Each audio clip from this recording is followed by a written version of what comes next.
Panther, you just wonder how long he's going to be able to go, and not normally a starter. So Jonah Avincula leads it off for Washington State. The Bay Area product, the transfer, has been a great story for Washington State this year. Avincula, a junior from Santa Clara, went to Mitty High School in the Bay Area, transferred from Division III Redlands. And seems to be an equipment issue with the catcher Malcolm Moore and Stanford's backstop heading over to the dugout to get it attended to. There are the numbers for Avincula on the year. But a fabulous season for Avincula, who tore up the Division III level at Redlands, where they don't give scholarships. It's just, all right, pay to go to school and you're playing baseball. Look, they can play baseball down there too, you know that. But he ended up here at Washington State. And over the summer, he had a brilliant run through playing in a summer league in the Northwest for the Corvallis Knights that play at Oregon State Stadium. As Avincula lofts this one fouled on the left side out of play. And so Avincula, who had great numbers last year, hit .430 with 7 home runs at Redlands, played 3 years there. Then played for the Corvallis Knights over the summer at .344 in the West Coast Summer League. And Brian Green saw him there. As Brant Panther put it by him at 91, it's 0-2. As he was going down to watch one of his own players, and he kept seeing this kid out there in the outfield at Avincula. Who the heck is that kid? And ends up going into the portal after that great summer, or as it was going on, realizing, hey, I can test myself maybe at the highest level. And then when Brian Green saw Avincula enter the portal, he tried to gobble him up immediately. He was all over him. Got him to commit to Washington State. 1-2. Up and into Avincula. 2 balls, 2 strikes. In fact, his younger brother, Jaron Avincula, is committed to go to Cal. He's a senior in high school at Mitty in the Bay Area. 2-2 on Avincula leading it off for Washington State. Panther's pitch is skied out of play.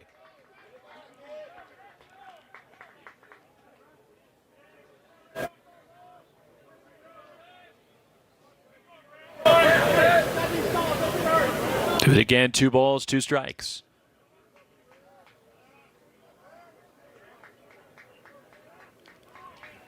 Here it comes. Avincula fouls it off, and he went down in a heap at home plate, and he's smarting a bit, appeared to get it off his front foot. And he's, it's stinging, is now Brian Green, and the athletic trainer for Washington State. Chase Puckett, along with the head coach, coming out to check on Avincula, and leading off the ball game against Panther, and Avincula still down there at home plate. And you can tell he's in some pain. Right there off the front foot. And he went down immediately, and now back up on his feet. Avincula has been fabulous for the Cougars this year. Now step out, take a walk around. Appears to be good and ready to go. Avincula second in the Pac-12 in doubles, third in steals, 9th in hitting, and it's already been Pac-12 Player of the Week once this year, back in the opening weekend of the season. 7 for 14, scored 6 runs last weekend when the Cougs won 2 out of 3 at Cal. And Avincula goes down, tips it into the glove of Malcolm Moore, and there's one gone. Panther with the strikeout. One gone. Here comes Sam Brown. Washington State first baseman. A junior from Petaluma up in the North Bay. Down from the Bay Area. And the transfer from Portland, where he was 2-time All-West Coast Conference and was a freshman All-American playing for the Pilots. And Stanford puts the overshift on for the left-handed batting Sam Brown as Panther. Swing and a drive. Deep right center field. Way back. And the Cougs are on the board. Long homer from Sam Brown, his 11th.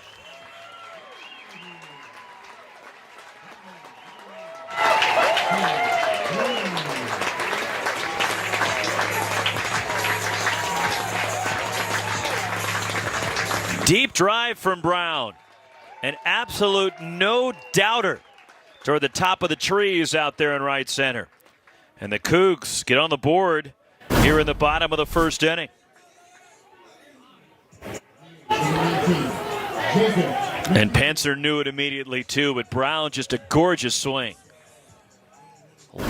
Lofting that one well over the wall. And a 1-0 lead for the Cougs. That's ball one to the DH, Jacob McKeon. 337, 6 homers for McKeon. Senior from Phoenix, transfer from Central Arizona College. And it's 2-0 now in McKeon. 8-game hitting streak for McKeon coming in. He's driven in 9 during the 8 games. And breaking ball's ripped to left center toward the alleyway. The Cougs back-to-back. Washington State 2-0.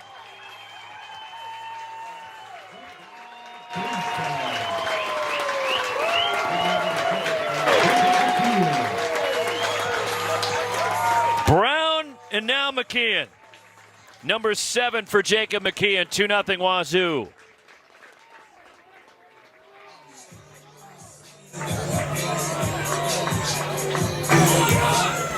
That ball was rocketed off the bat of the Cougs DH. Right over the heart of the plate. And McKeon made him pay for it. Now a 9-game hitting streak for McKeon. Bryce Matthews, the right fielder, takes a strike from Brant Panzer. 230, just 10 batted in for Matthews. And you're going, well, why is he hitting cleanup? He had a good weekend last weekend. He's been swinging the bat well recently. And Brian Green giving him a shot here, moving him up in the order to the cleanup spot. And even though Matthews was just 1 for 14 against Cal last weekend, a lot of those were atom balls where he stung balls right at people for outs. And he feels that Matthews is really swinging it well right now and putting him in this spot in the order to help build his confidence. And he pushes one the other way, past third, into left for a hit.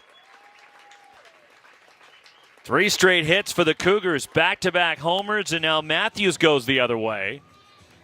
And Matthews is on, still only 1 out after Advincula struck out to lead off the ballgame.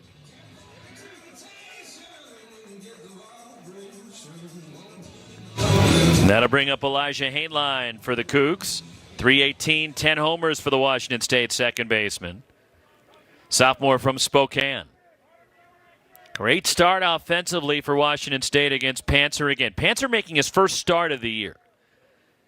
He's been working as a reliever exclusively until tonight. Hainline, the versatile infielders, played the majority of the year at second. Has also had some starts at short and third. Coming into the year, Brian Green thought, you know what, he might be my shortstop for the season. That's bounces picked up by Malcolm Moore and taken off as Matthews on the wild pitch.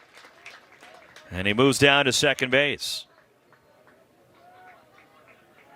Runner at second, still only 1 out.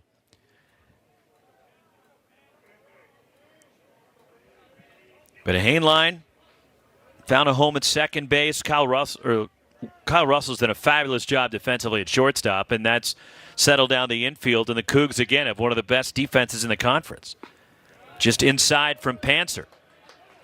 And Panzer laboring through this first, and 25 relief appearances for Panzer this year, 34 2/3 innings. If you're going, why is Stanford starting Panzer tonight? First game of the series, shouldn't they go with Quinn Matthews, who's the ace? 3-0 in there from Panzer. And David Esker talking to him and Thomas Eager, Stanford's pitching coach. And they want to keep everybody on turn. Keep Quinn Matthews on his full week's rest. He's been the Friday guy all year. So keep him on Friday, and he'll go tomorrow afternoon in Game 2 of this series at 3 o'clock. And it's ball 4, and there's 2 on with 1 out for Cam McGee, the Cougars' third baseman. Some struggles here in the first for Panzer. McGee, 309, 3 homers for the transfer from Arizona State. And his pre-at-bat routine there, skipping into the batter's box. has his little routine he goes with. Look, it's baseball. Got a routine, whatever works for you. And it seems to work for McGee. Sophomore from Anaheim Hills. And again, the ASU transfer. Matthews at second, Hainline at first. Homers from Brown and McKeon giving Washington State the early lead, and it's ball one to Cam McGee, who's done a tremendous job defensively as well for Washington State at third base, hitting up over 300.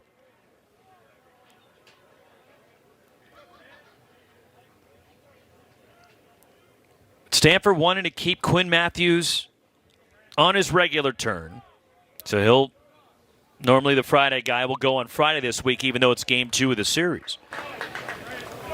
So team shouldn't, Stanford's just kind of mailing it in, getting ready for the postseason. That's not the case. David Esker we have to have total focus. And we need to be locked in. Washington State coming off a series. They won 2 out of 3 on the road last weekend. And that's foul past third, right past third base coach Jake Valentine for the Cougars. David Bellamy across the way at first base. There is David Esker with Steve Rodriguez flanked on his side. Doing some surgery on the glove of Malcolm Moore. As you see David Esker, the reigning Pac-12 Coach of the Year. Panzer needs a double play ball to get out of this. And that one bounces. Nice job by Moore using the chest to block it. No dirt on this surface.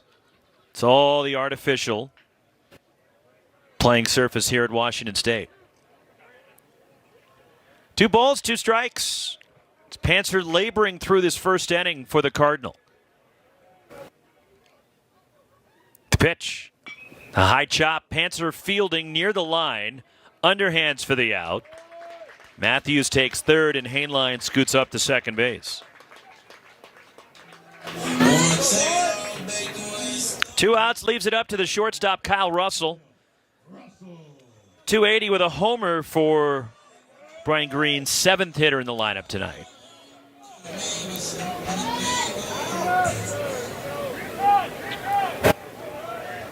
Two on, 2 out, 2 in for Washington State. So Kyle Russell, a junior from University Place, Washington, over on the other side of the state. 2 for 9 against Cal last weekend for Russell. Drove in 3 in that series, scored 2 runs. Bryce Matthews at third, Elijah Hainline at second base. Panzer already 25 pitches in this first inning. Here it comes. Fooled him there, 1-1. And David Esker also trying to figure out what's going to happen with the third starter. And he's going to need at least 1, more than likely 2 more starters to get through the postseason. As Matt Scott early in the year was terrific. Freshman, 6'7" right-hander, but he struggled a bit recently, and so David Esker looking for somebody and an opportunity for Panzer.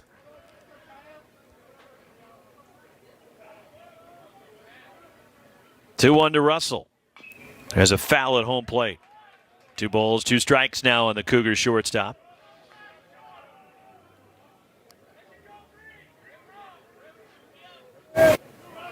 Who's going to be the guy behind Quinn Matthews and Joey Dixon? And Dixon will start the finale on Saturday at noon to wrap up the regular season. And Stanford really hasn't settled on what they're going to do at the Pac-12 tournament next week for pitching.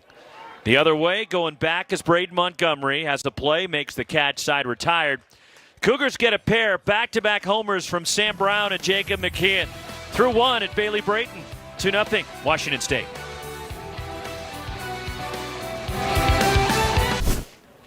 And the players were excited. They were jacked. And I asked Brian pregame, all right, are these the unis the rest of the weekend? He goes, see what happens tonight.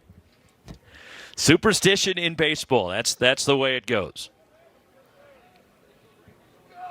So far, so good for the Cougars. Back-to-back homers in the first, Sam Brown and Jacob McKeon. 2-0 Washington State.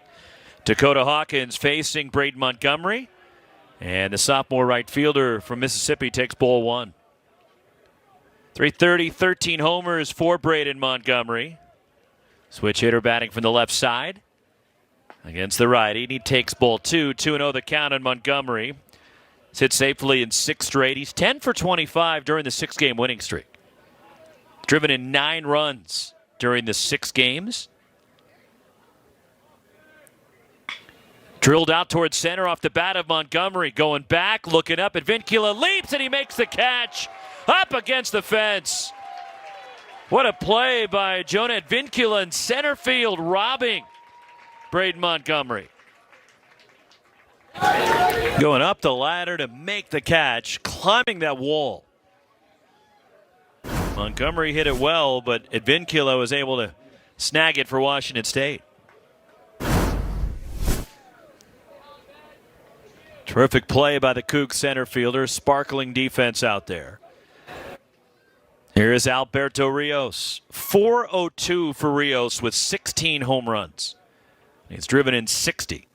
And the junior fouls it off of the plate. Rios, 12-game hitting streak. During the 12 games, Alberto Rios is 28 for 49 with 9 home runs, and he's driven in 25. 8 for 13 against the Cats last weekend, including 5 for 6 with 3 homers and 9 RBIs on Sunday.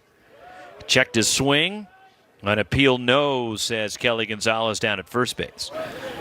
1-1 Rios, and in Pac-12 play, Pac-12 games alone, 441 with 12 homers for Rios.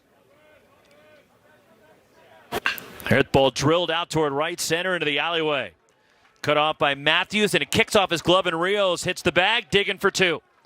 And he'll make it to second base, and Stanford has their first base runner. So Rios now a 13-game hitting streak, punches one the other way, and he ends up at second. Just going the other way, taking advantage of what Dakota Hawkins gave him. Nice job of hitting by Rios. So runner at second for the Cardinal, 1 out. Malcolm Moore, the batter for the Cardinal. He's got a 6-game hitting streak, and he's hitting 8 of the last 9, the freshman catcher. And he gets under this one out of play, foul ball. Homer in each of the last 2 for Malcolm Moore. Plus he had the game-winning sac fly. Walk-off sac fly in the bottom of the 9th last Friday night. That sunken diamond. Stanford won 2 out of 3 from the Wildcats last weekend.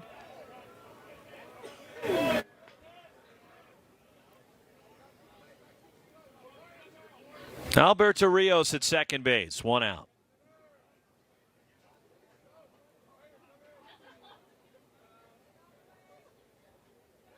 Ball line to right center, and a hit from Malcolm Moore beating the shift. Rios being waved around third as Vincula gets it into second base, and Moore drives in. Alberto Rios, and Stanford's on the board. 2-1 Cougars. And Malcolm Moore just laced that one toward the alleyway. An RBI single for the Stanford catcher. Back-to-back hits, and Stanford's played it a run, 1 out. Here comes Drew Bowser, the Stanford second baseman. He hit a grand slam against Arizona, that wild 21-20 game at Sunken Diamond last Sunday. Chased a high breaking ball. 12-game hitting streak for Bowser. 389 during the streak, 21 for 54. 14 batted in the 12-game streak. Moore at first being held by Sam Brown, and a move that way. And Bowser has raised the average during this hitting streak from 248 all the way up to 291.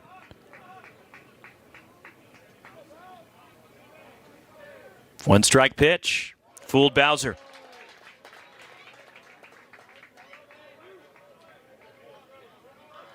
Bowser was just 1 for 18, 2 for 29 before he went on this torrid 12-game streak. 7 for 13 against the Wildcats last weekend. Moved to first, and Moore dives back.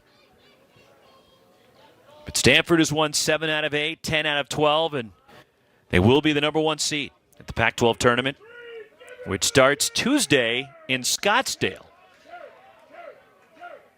Scottsdale Stadium, spring training home of the Giants, as Bowser skies this one out of play. And Stanford, because they're the 1 seed and they get the lucky draw, they do not have to play on the first day. In fact, Stanford will play the last game of the day on Wednesday at 7 o'clock against whoever the 9 seed is. 1-2 on Bowser, 94 upstairs from Dakota Hawkins. But every game in the conference is meaningful this weekend. Every series is important to that team, because nobody's been eliminated yet from the Pac-12 tournament. Even Utah, who's in last in the conference, still is alive. Bowser strikes out. Third strikeout for Dakota Hawkins.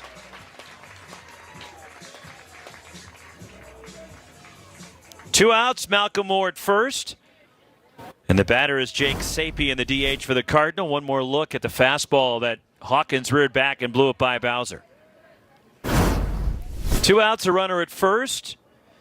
Jake Sapie in 290, the Stanford DH. 3 homers this year. Sophomore from Atwater in Southern California.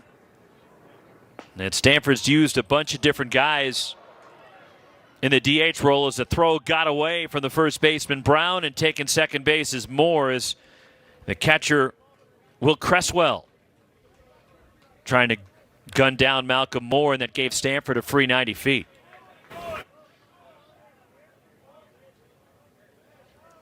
Oh, 0-1 on Sapien. Here's Cresswell jumping out of the crouch and rifling it. That skip past Brown, and that error will be charged to the catcher Cresswell. To advance, Malcolm Moore to second. 1 strike pitch, and Sapien checks a swing and a pitch up and in. No swing. But nobody's been eliminated yet. And the only thing we know for sure is Stanford is the 1. After that, everything else in play entering the weekend.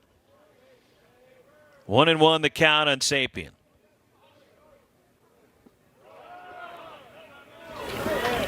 Now the Cougars, if the tournament were to start right now, they would be in. But again, there's 3 games to go, and Washington State is hosting the best team in the conference, and the conference champ Stanford, who've gone 20-7 in league play. There's a high chop and a foul up the third base side. Right near Steve Rodriguez coaching at third. Andre Mercurio coaching at first for the Cardinal.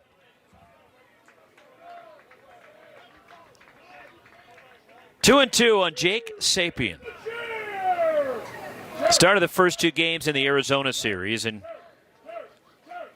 he fouls this one off. And then on senior day, David Esker giving the nod to Henry Gargis as the DH and letting the senior start in the regular season home finale. And also Cole Hinkleman slid into that role as well for Stanford. Sapien, when hitless last week in 0 for 8, did have an RBI. In tight to Sapien.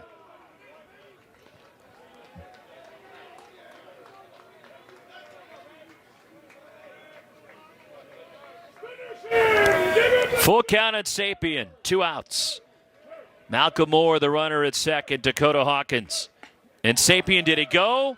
Yes, he did. He went around and a breaking ball. It fooled him. Tried to hold up. Could not. And the strikeout gets Hawkins out of it. 4 punch-outs for the Cougs right-hander. Stanford gets on the board. 2-1 Washington State to the home second. Just a spectacular evening on the Palouse. On the Washington State campus. Good crowd on hand enjoying this on a Thursday night. Temperatures in the high 70s at first pitch. It was up in the 80s all day here. It is shorts and T-shirt weather for a night game in Pullman. Brian Green talking in pregame. It's the warmest I've ever seen it in my 4 years here as the coach of Washington State for a ball game here at Bailey Brayton. And everybody's enjoying it. 8-9-1 for the Cougars. Will Cresswell, Jake Harvey, Jonah Advincula against Brant Panzer for Stanford. And the right-hander delivers upstairs.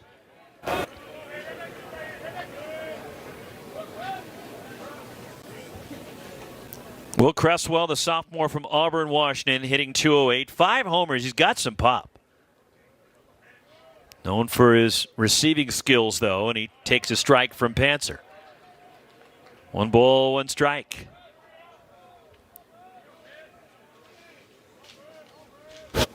Cresswell leading off the second for Washington State. The pitch from Panzer. This is popped out of play. As Cresswell had a good weekend against Cal. 2-run homer last Friday night at Stu Gordon Stadium, Evans Diamond against the Bears. 4 for 10 on the weekend, drove in 2 runs for the Cougs catcher and caught a gem on Sunday. 2-2 the count on Cresswell.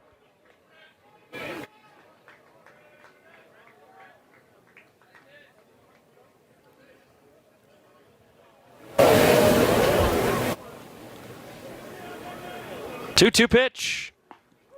Darts the outside corner. Panzer against the strikeout. Second for Panzer. And there's 1 gone here in the home half of the second. And that'll bring up Jake Harvey for Washington State. Jake Harvey. Left fielder, 308. A couple of homers for Harvey. So Harvey, the grad transfer, began his college career at Oregon State. The Kennewick native then also was at Cal State Fullerton on his 3rd school, and he takes a strike from Panzer. So Harvey, who was banged up last year, played in only 4 games for the Titans. Then an injury, played 2 years at Cal State Fullerton, and he chased one. It's 0-2. Hit safely in 3 straight coming in. Played his, again, first 2 years at Oregon State. 3 for 9, drove in 4 against Cal and Berkeley last weekend. Ball and 2 strikes.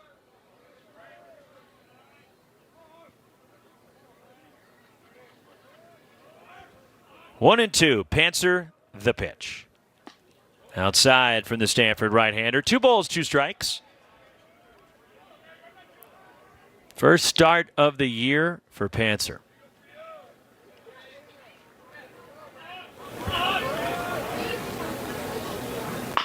Bounce to third on a short hop. Nice play by Tommy Troy. Throws out Jake Harvey.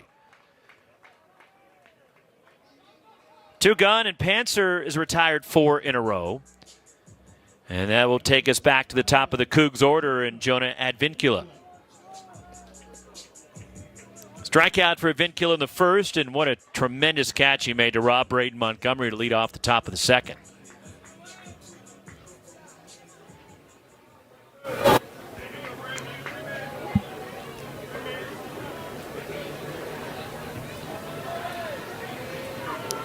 Panzer, the pitch.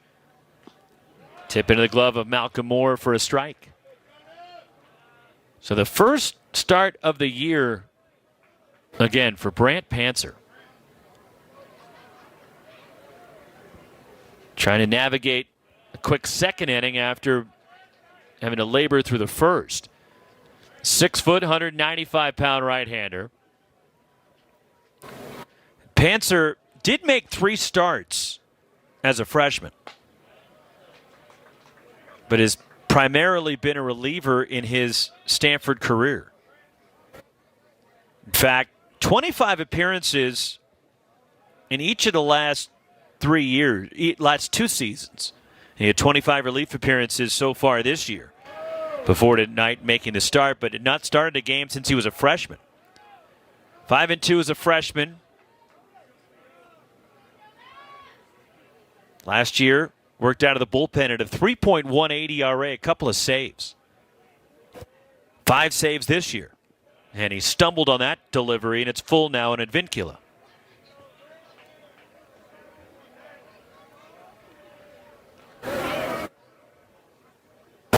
Full count, 2 down. Last of the second inning. Panther, the pitch.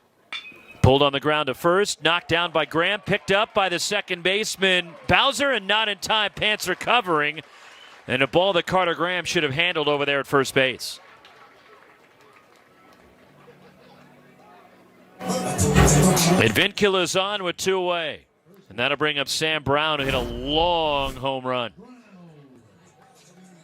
First time up, and Bowser nearly was able to make the play. That'll be an error on Carter Graham. Stanford first baseman, and now Brown will dig in for the Cougars. So an extra out given to Washington State. Bullpen activity beginning for Stanford.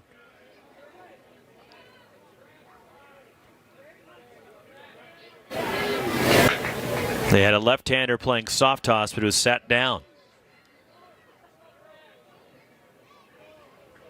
1-0 on Brown. Vincula, you got to keep a close eye on him. He's a definite threat to run. With his speed over there at first base, he is third in the conference, 23 steals for Jonah Advincula.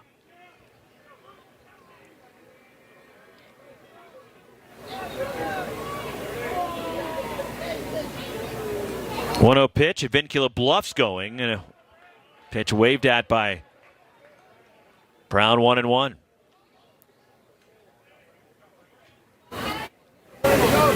You're wondering what's the longest outing that Brant Panther has had. He went 6 innings, a freshman against UC Irvine. Picked up a win against the Anteaters in a start March 14th of 2021, and just getting back at Vincula, and Stanford thinks they got him. Carter Graham motioning to David Esker, throwing the headset motion there. And David Esker thinking about challenging this. And Vincula was leaning, and the throw back to first, and it was awfully close to the bag at first base. First base umpire Kelly Gonzalez signaling safe on a bang-bang play. Stanford will not challenge. 1-1 from Panther. Vincula running. Moore fires down to second, not in time, and a steal. Diving in. Stolen base for Jonah Advincula, and motors in a scoring position. His 24th steal of the year. Pretty good jump, and Advincula takes a peek and then dives in and just got that left hand in there with the oven mitt on it. 2-1 the count, and Malcolm Moore had a quick release. But Advincula, a tremendous base runner. Pulled on the ground, foul, 2 balls, 2 strikes.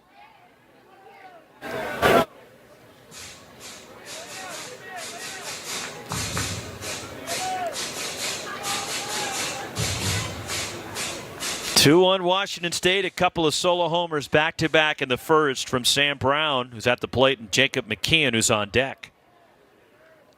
Stanford got a run on the top of the second, RBI single from Malcolm Moore. And they're keeping this inning going for the Cougars. Let's see if they can make Stanford pay for it.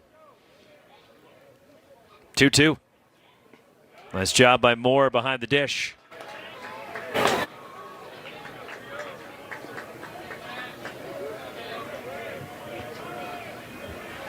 Full count, 2 outs. Panther already 50 pitches.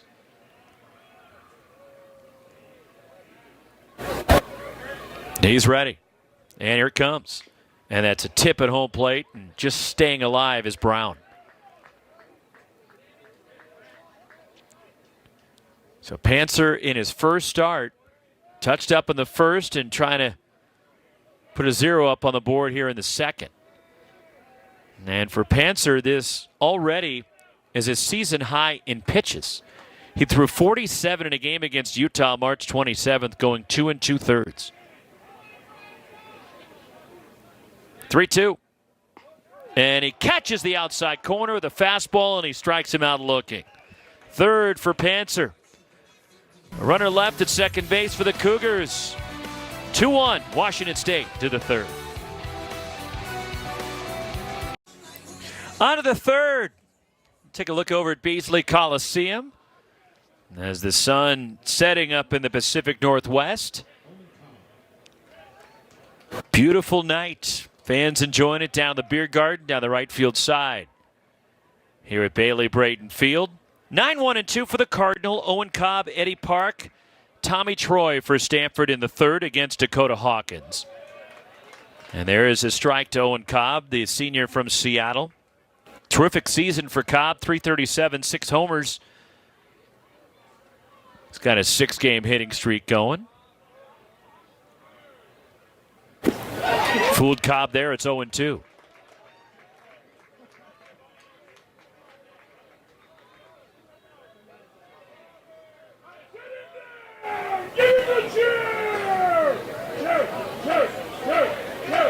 Pitch. Cobb reaches for it, gets a piece of it.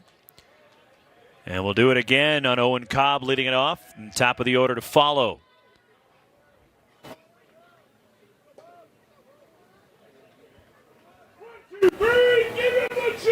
0-2 the count on Owen Cobb. Dakota Hawkins, the pitch. 1 ball, 2 strikes the count. Hawkins in that video that we saw, the unveiling of the uniforms.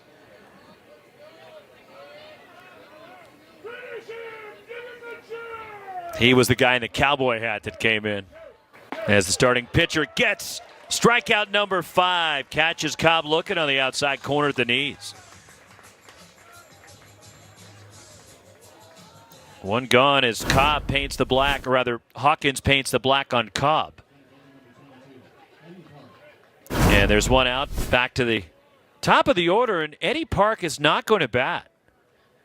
This is Saborn Campbell coming up for Stanford. And he's pinch hitting for Eddie Park, so you're wondering, there's something going on with Park. So Campbell pinch hitting for Stanford, the sophomore from Bloomfield Hills, Michigan, suburb of Detroit. And they turns that one around, and a bullet back up the middle by Saborn Campbell. And a 1-out base runner is Campbell. Prior to that at bat was just 2 for 25 on the year.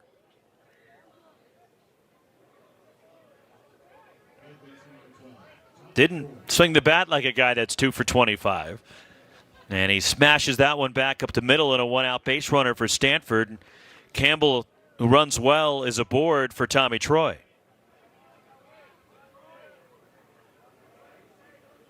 Troy struck out in the first against Hawkins. And Troy looks at ball 1.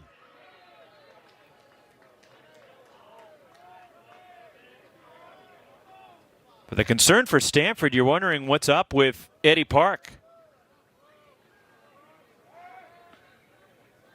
And a move to first, and diving back is Saborn Campbell.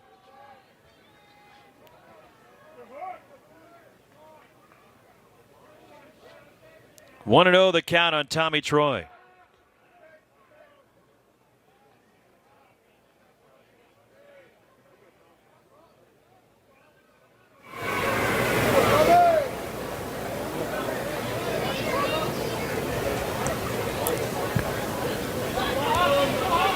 Hopefully have an update on Eddie Park and what's going on. That is a costly loss for Stanford, not only because he's your leadoff batter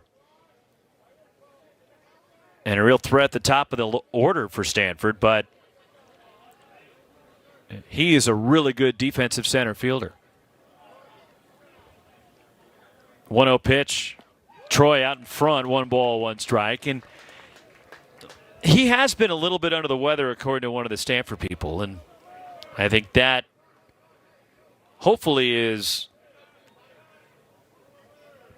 all that's plaguing Eddie Park, and Saborn Campbell taking advantage and singling up the middle.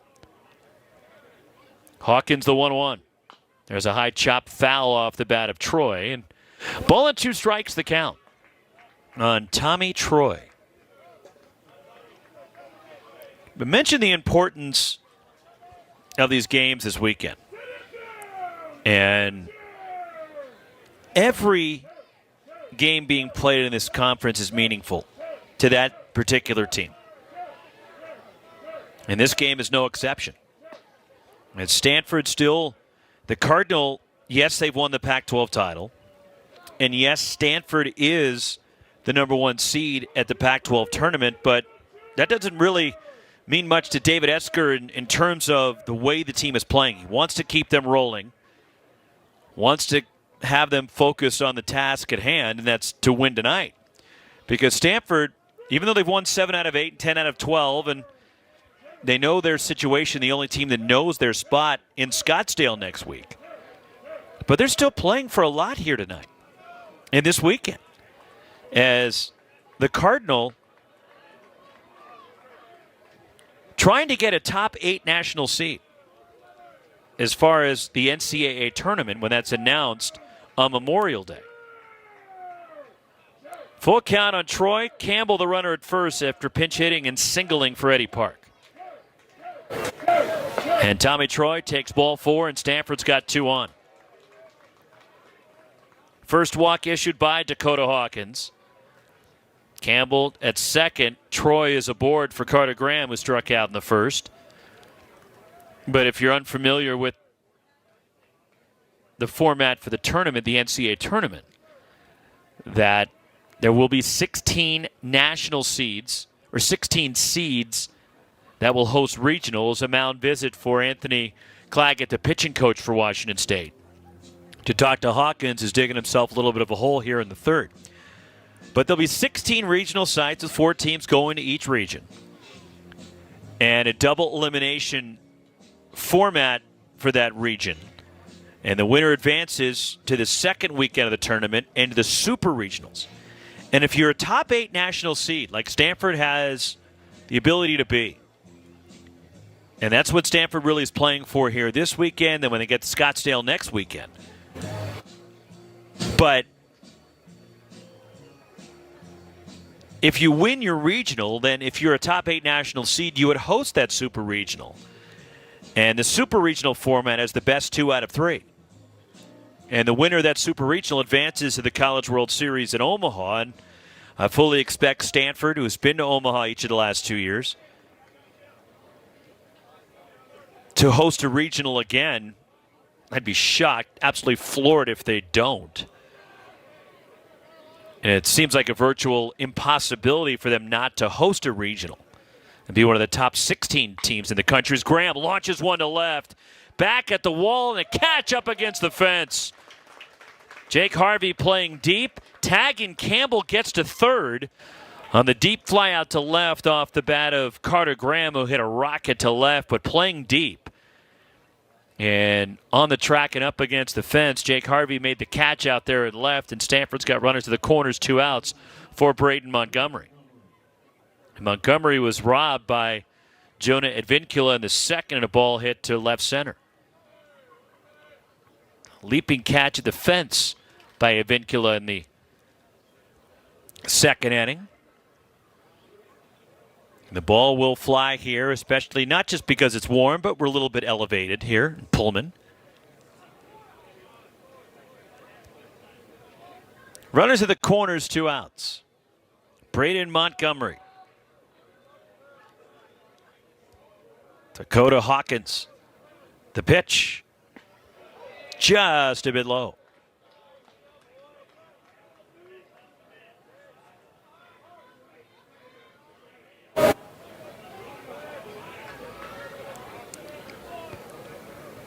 Elevation, by the way, at Pullman, 2,352 feet.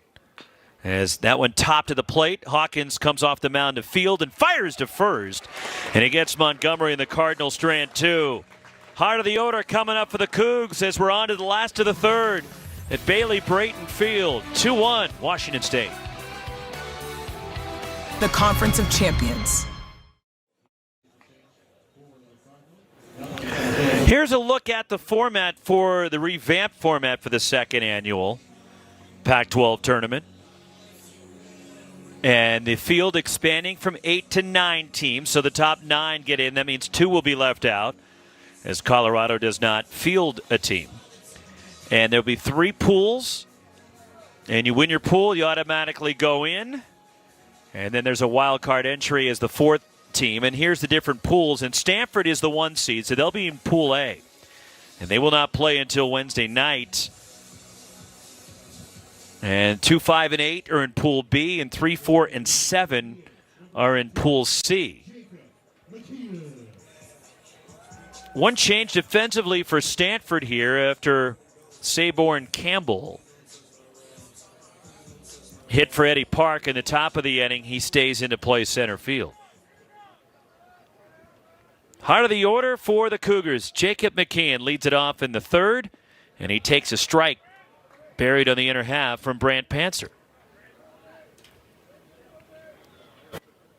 So again, Stanford knows they will not be playing until Wednesday night at 7 o'clock in the first game. That'll be their first game, I should say, of the second Pac-12 tournament. Last year in the inaugural event, we just showed you the new format for this year. Last year, the format for last year was essentially 2 brackets feeding into a championship game.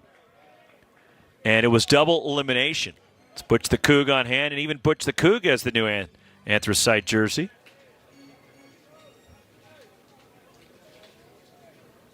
One and two, the count on Jacob McKeon, who homered. A liner to left over the wall in the first. And the 1-2 from Panzer bounces. 2 balls, 2 strikes. But last year it was 8, not 9 teams that went. Double elimination up until the championship game, which was on Sunday night. This year, so last year's tournament went Wednesday, 4 games Wednesday, 4 Thursday, as McKeon bounces that one foul. This year the tournament's going to start on Tuesday in Scottsdale, and there'll be 3 games a day to start it during pool play. 3 games each, Tuesday, Wednesday, Thursday. 2 semifinals on Friday, and the championship Saturday night at Scottsdale Stadium. 2-2. Just off the corner, Panzer thought he made his pitch.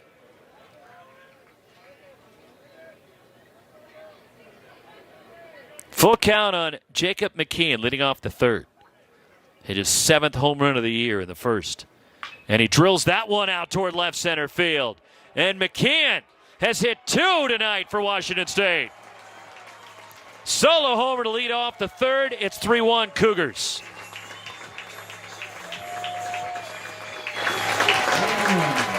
So Panzer goes from thinking he strikes out McKeon. And then grooves one in, and McKeon made him pay for it.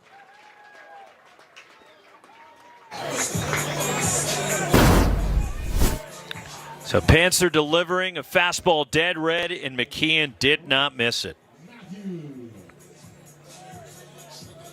2-homer game. And here is Bryce Matthews, who singled in the 1st inning. And did he offer? No swing, says Gary DeFabio down at 3rd. So last year, I think what played into changing the format for this year's Pac-12 tournament is the first couple days.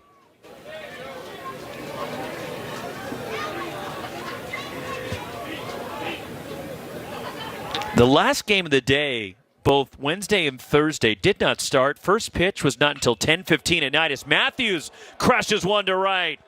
Bryce Matthews, his first home run of the year.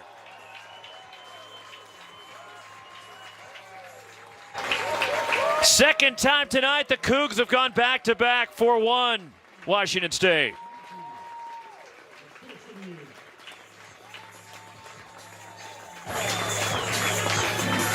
Brian Green felt that Bryce Matthews was swinging it well, even though he only had 1 hit to show for it last weekend. And he's got 2 hits already tonight. And Panzer grooving one in, and Matthews did not miss that one. Blast that one to right. 4 homers for the Cougars and a 4-1 lead. Elijah Hainline takes ball 1. Cougars in a huge game for them have come out swinging here tonight. Fooled them there, 1-1. But I think when the coaches got together with the administrators and figuring out and rehashing what happened in Scottsdale last year, those two 10:15 p.m.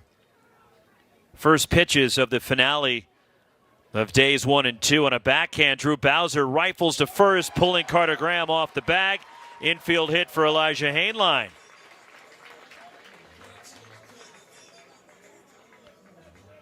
Six hits for the Cougars now.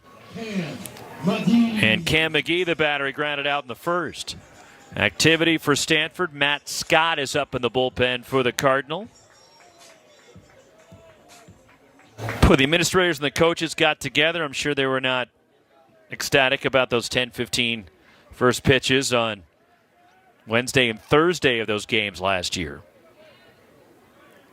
The common denominator in those two games is Mike New's Cal Bears played in each of those games. First against UCLA, the second against Oregon State.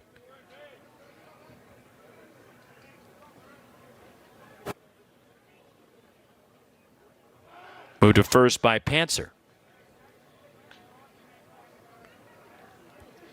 Remember the famous picture that was on social media of the Cal team going to Whataburger there in Scottsdale at about 2:30 in the morning after getting out of Scottsdale Stadium.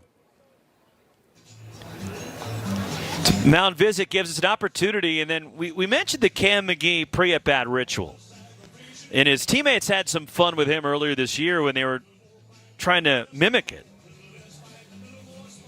Having some fun with Cam McGee, the transfer from Arizona State. So after the plate umpire, Ramon Armendariz breaks up the meeting. I think Thomas Eager and Stanford were buying time for Matt Scott to get loose, and the Stanford pitching coach out of the first base dugout.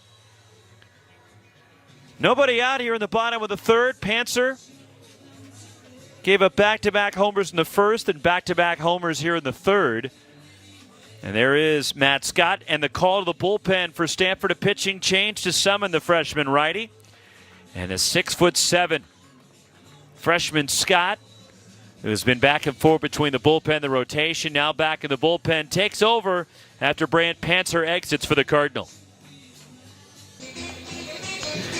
Matt Scott takes over the 6'7" freshman righty for the Cardinal. 2 innings from Brant Panther tonight. And now Matt Scott enters the game, and it's been an uneven road for the freshman Scott.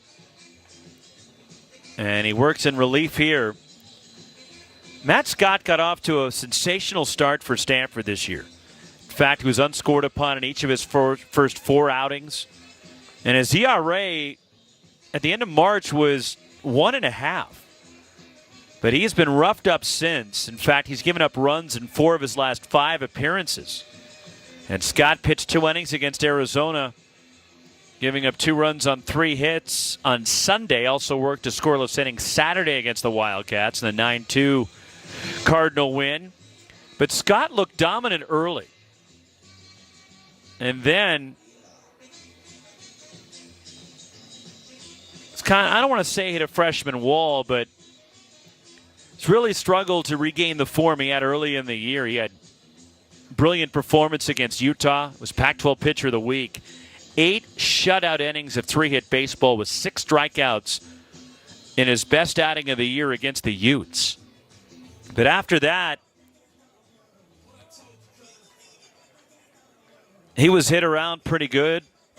Had struggled, walked 5 at Oklahoma. Pitched okay against Cal, and it picked up a win against the Golden Bears in Berkeley. But then gave up 6 runs in a game against Oregon. And Stanford has been trying to help him, Thomas Eager, regain that form that had him so successful early in the year. And this, a lot of ways, is a big outing for Matt Scott and for Stanford. If they can get him right again, this could be a huge weapon for them. And Scottsdale in the NCAA tournament, as Scott makes a move to first. Elijah Hainline, the runner over there. Nobody out. Cam McGee grounded out in the first.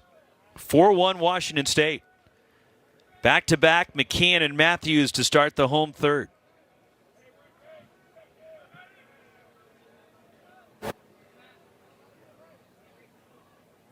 Fastball hit out toward left center field, and Saborn Campbell lunges and makes the catch on the move. And the fly out as McGee is retired and Hainline back to first. And Campbell was shaded that way was able to sprint and run that one down. One away for Kyle Russell. Again, Campbell. There is Campbell out there for Eddie Park, who had to leave the game. And Campbell had a good break on it, makes the catch. Russell will fly out in the first. One out, Hainline the runner. So one pitch, one out for Scott. And he's trying to keep a close eye on Russell over there. As the Cougs, as a club, one steal tonight. And Washington State has 70 on the year. So they like to run. They like to be aggressive.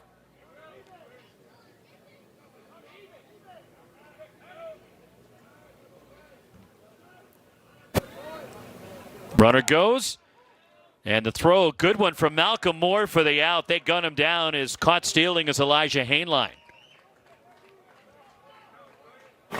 Hainline thrown out trying to steal, and Hainline, who had 10 steals on the year, is now caught for the fourth time. And a terrific release and throw by Malcolm Moore.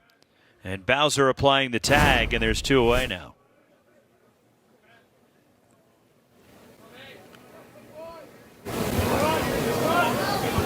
The pitch fouled away by Kyle Russell.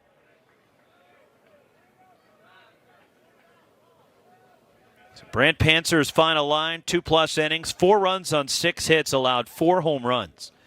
Struck out 3, walked 1, threw a wild pitch. 1-1 the count on Kyle Russell.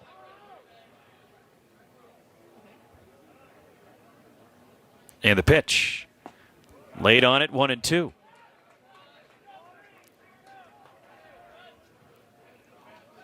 Washington State, who did not qualify for the Pac-12 tournament last year, even though they finished the regular season strong, were just left out. Trying to make sure that they don't miss it for the second consecutive year. And a good weekend will take care of that as Russell fights it off. So coming into tonight, Washington State was on the right side of the bubble for Scottsdale. Half game in front of Arizona and Cal, who were tied for the last spot. And Arizona has the tiebreaker over the Golden Bears by virtue of winning that series in Tucson earlier this year. And Utah needs to win. They need to sweep Oregon this weekend in Salt Lake City, and the Utes would need some help from Stanford, Washington, who's hosting Cal, and USC, who's visiting Arizona.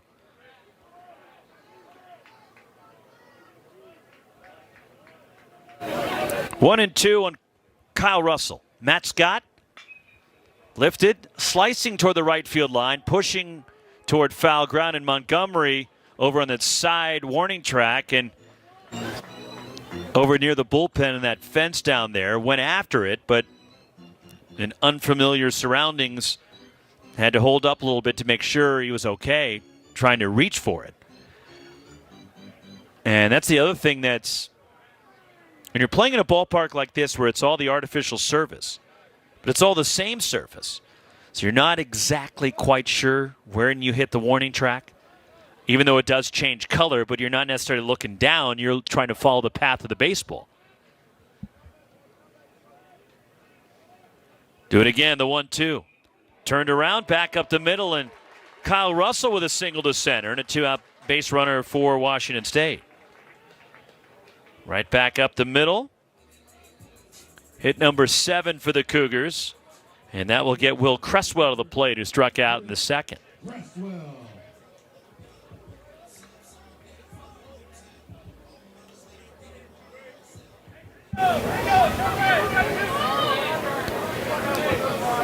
Two outs and a runner at first base. Matt Scott on relief of Brant Panzer. Then the freshman delivers. Good fastball, 94 from Matt Scott. He can run it up there. He's got great stuff. The stuff's not the problem right now for Matt Scott. It's been more the confidence and trying to get back to where he was at the beginning of the year. Because he burst onto the scene, you're thinking this kid's going to be a standout for 3 years. Yeah, that ball is hitting the air to left, playable for Alberto Rios. Camps under it, puts it away, side retired, but the Cougars get 2 more on homers from McKeon and Matthews. 4-1, Washington State through 3 on the Palouse.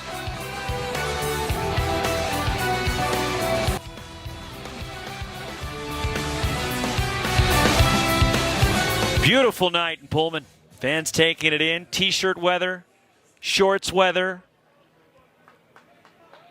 Gorgeous night here at Bailey Brayton Field. And Dakota Hawkins, the opening game of the series. Washington State desperate need of wins. Try to get into the Pac-12 tournament. 4-1 lead. Alberto Rios, who doubled and scored in the second, lead it off for the Cardinal. And Rios takes ball 1.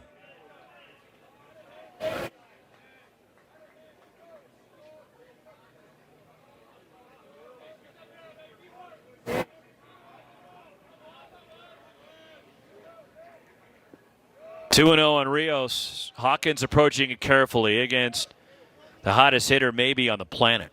13-game hitting streak now. Rios is 29 for his last 50. Pulls that one past third, just foul as Cam McGee went sprawling in case that ball was fair. That ball was scalded off the bat of Rios. Just everything right now, he is squaring up. 2-1 on Rios. Breakout season for the junior from Bellflower.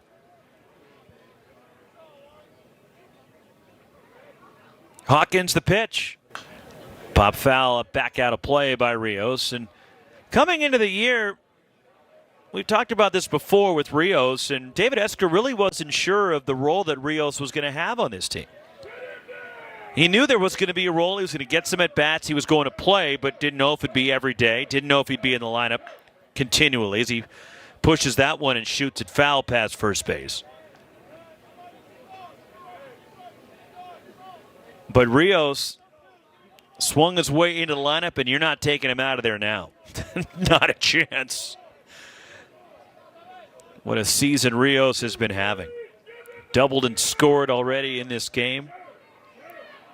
Drove in 11 in a game against Bakersfield earlier this year. And a full count on Rios, who drove in 9 against Arizona this past Sunday in that 21-20 loss in 10.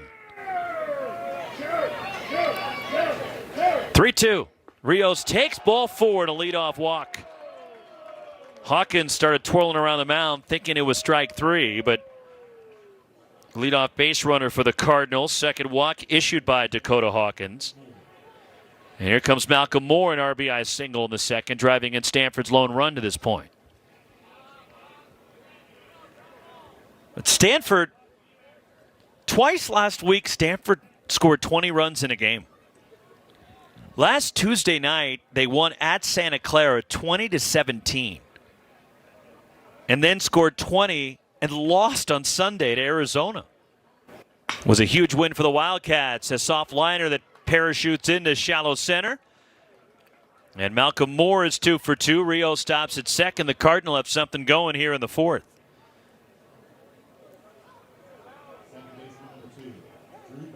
Back-to-back hits, and here comes Drew Bowser, who struck out in the second inning.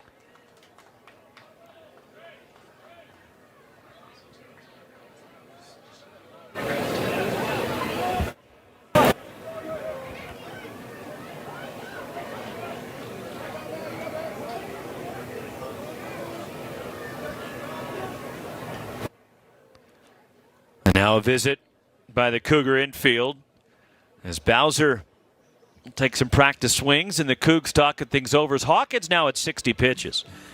And we're getting some bodies heading down to the Cougars bullpen right now. Game 1 of this series. Game 2 tomorrow at 3.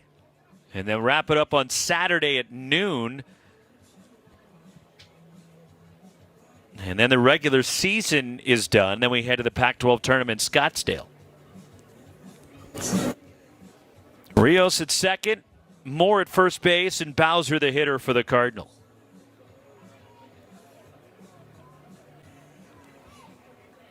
Mentioned the importance of what Stanford's playing for tonight. Washington State just needs to get wins. Now the Cougs are 10-16 in league play. Bowser fouls it off at the plate.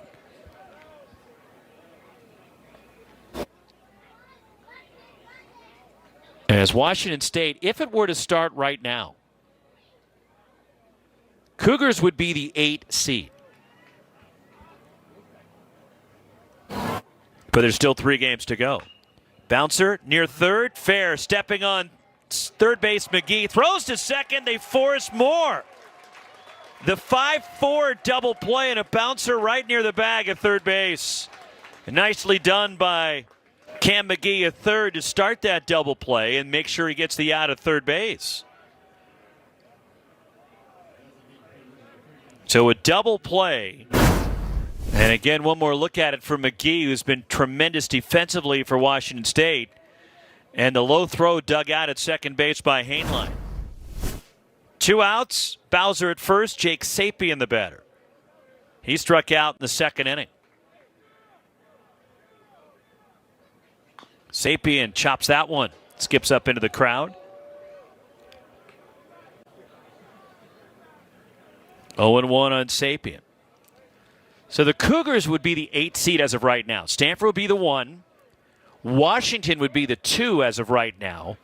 Now they still have 3 games to play. They're hosting Cal this weekend. Oregon State would be the 3. And a move to first and diving back is Bowser. Oregon State is playing a non-conference series this weekend. And their Pac-12 play is done. The Beavs finished 18-12. They're 36-16 overall. They would be the 3 seed. One strike pitch to Sapien. Chased a high fastball at 93. USC would be the 4. So Oregon State and USC would be in the same pool. Arizona State would be the 5 right now. The Sun Devils, Huskies, and Cougs would be in the same pool.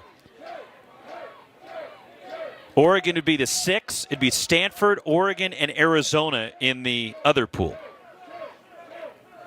Sapien, strike 3 call, taken. And Sapien caught looking. 6 strikeouts for Dakota Hawkins, who wiggles out of it. 4-1 Cougs to the last of the 4th.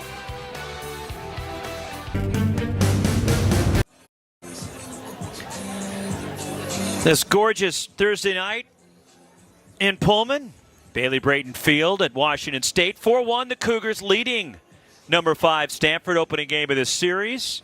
Good crowd on hand, enjoying the beautiful weather and a big ball game for Washington State and a good start. 4 home runs already for the Cougs, 2 by Jacob McKeon. Sam Brown, Bryce Matthews have homered.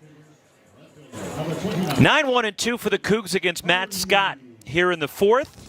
Jake Harvey followed by Jonah Avincula. And Sam Brown for Washington State. Their special, brand new, the spanky new anthracite uniforms. Matt Scott going only for the stretch here. So that's one of the things that Thomas Seeger has been working on with Scott. And they're abbreviating his motion. See if that can get him back on track as he rips that 93-mile-per-hour fastball outside. But mention this, where the teams would be seated. That's as of right now. We still have 3 games of conference play for everybody but Oregon State to go. Skied on the 1-0 pitch, left side of the infield. Tommy Troy waiting for it to come down. He can't see it. Owen Cobb takes charge, and the shortstop makes the catch. Tommy Troy was throwing his arms out as if I have no clue where that ball is.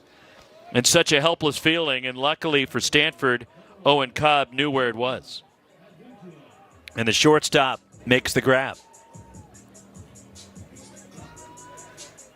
We're at the twilight portion of the evening, and the light's starting to take effect, but it's still a difficult sky to deal with right now. Jonah Avincula reached on an error in the second. He is 0 for 2. Did steal a base.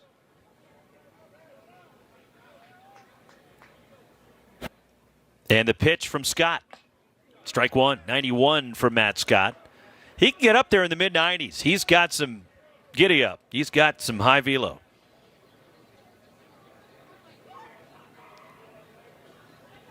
So the one non-conference game. So Oregon State, they just need to get wins. And what's on the line for the Beavers this weekend is their conference play is already done. Advincula out toward left center field. He's going to run for a while. It skips to the wall. Advincula digging for 2. He might try for 3. Turns the corner. On his way to third. Dives in with a triple. 3 bases for Jonah Advincula. He can really fly. And sprinting around the bases all the way to third. And he kicks it into gear right there, sensing he can get 3. And chugging away, and Advincula ends up at third base. So 1 out, Advincula at third, his 4th triple, which leads Washington State.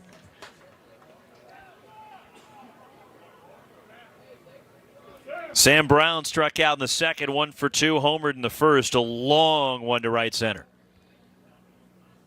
The pitch on the ground, beating the shift. Just rolled it through the shortstop position. Nobody was home as Cobb was shaded up the middle. And that's an RBI single, and Sam Brown makes it 5-1 Cougars.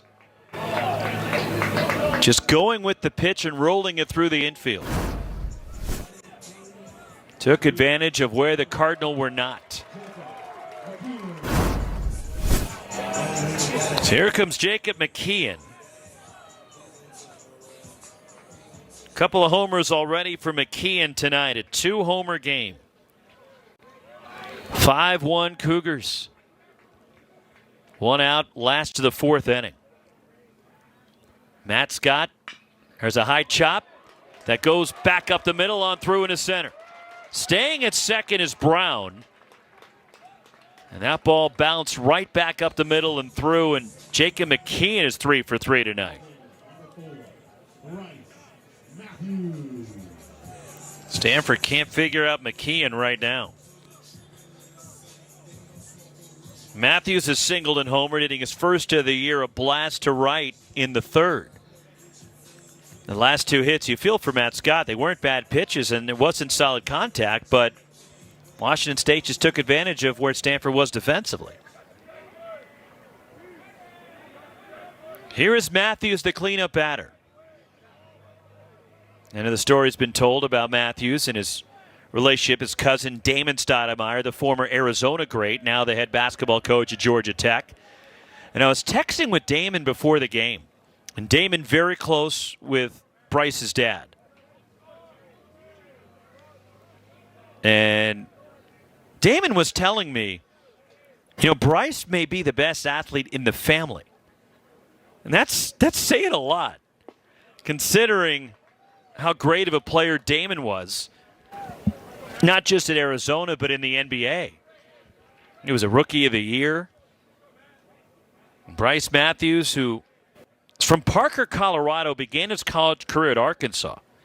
Then went to Eastern Oklahoma State Junior College and now at Washington State. Gets under this one out to center. Saborn Campbell coming over and in, and he has trouble with it. He lost it in the twilight. And that'll go as a hit. A sky-aided hit for Matthews as Campbell lost it. Was able to track it down, and Brown stays at third as Sam Brown advancing. Jacob McKeon goes to second, and Bryce Matthews now 3 for 3. And there's, again, a helpless feeling as Campbell, for Stanford, luckily getting to it. But they're loaded now with 1 out.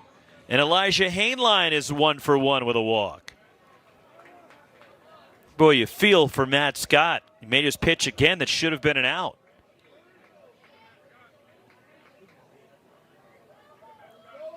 Stanford is the infield, a double play position for Hainline. Ground ball, this could be 2. Bowser underhands. Cobb turns, 2, double play. And Matt Scott makes the pitch and gets out of it. As Washington State lower the bases, they come up with 1. 5-1 Cougars through 4 in Pullman. Look at the gorgeous setting here in the Palouse, the Pacific Northwest. And our legends of the Pac-12 presented by the Graduate Hotels and the Cougar great, John Olerud, Pac-12 Player of the Century, Hall of Famer in 2007, the National College Baseball Hall of Fame. That 1988 season, Olerud hit .464 with 23 homers and drove at 81. And that was only his hitting. His number retired here at Washington State. As a called strike to Owen Cobb from Dakota Hawkins leading off the fifth. 9-1-2 for Stanford. Saborn Campbell and Tommy Troy to follow for the Cardinal. John Olerud intimately involved with helping get that new clubhouse built for Washington State baseball down the left field side. Jersey hangs in there and keeps in contact with Brian Green, head coach of the Cougars. In fact, came back for the alumni event for the first time in a long time this fall.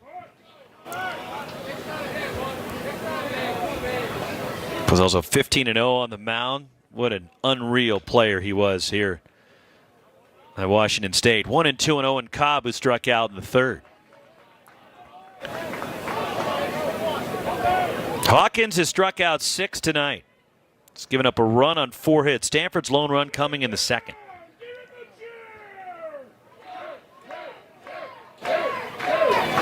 Hawkins, the windup and the pitch to Cobb. There's a high chop to third. Foul. Knocked down near the coaching box by Cam McGee. Just mentioned Oregon State, and the Beavers' conference play is already done. What they're playing for this weekend against Western Carolina, non-conference series, the Beavers are firmly in the discussion as far as hosting a regional in Corvallis at Goss Stadium. Fouled off by Owen Cobb. RPI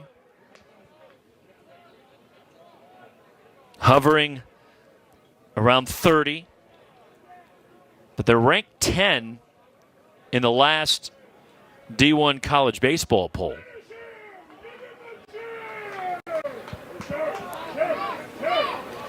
One-two pitch. Upstairs, 2 balls, 2 strikes. So Oregon State is thumping Western Carolina in game 1. 18-7. Batting in the bottom of the 8th inning. 2-2 to Cobb. Swinging a foul at the plate. Ben Ferrer started for the Beavers tonight. Struck out 8 and 5 and a third. Oregon State has hit 5 home runs. Garrett Forrester has hit 2. Brady Casper has gone deep for Oregon State. And Cobb, another foul, spoiling pitches here from Dakota Hawkins, elevating that pitch total over 70 now.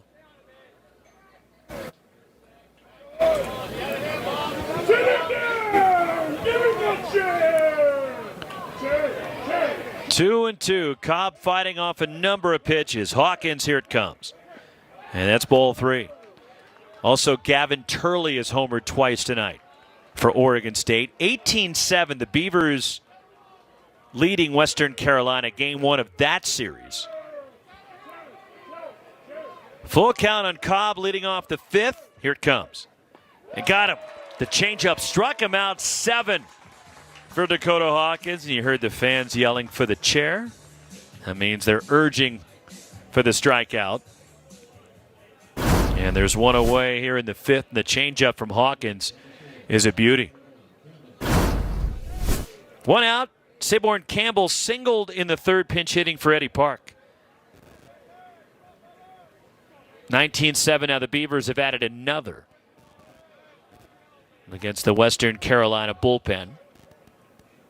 Campbell, hard grounder, diving stop at 3rd. McGee to his feet, throws! Lunging off the bag is Brown at 1st, and Campbell is on with an infield hit. Terrific effort from McGee, and then had to hurry the throw as Campbell runs well. And that throw pulling Sam Brown off the bag, and a one-out base runner for Stanford, and Campbell's 2 for 2 tonight. So Saborn Campbell is on. Tommy Troy has struck out and walked. Kyle Dernetti just hit by a pitch with the bases loaded. 20-7 Oregon State in the last of the 8th in Corvallis.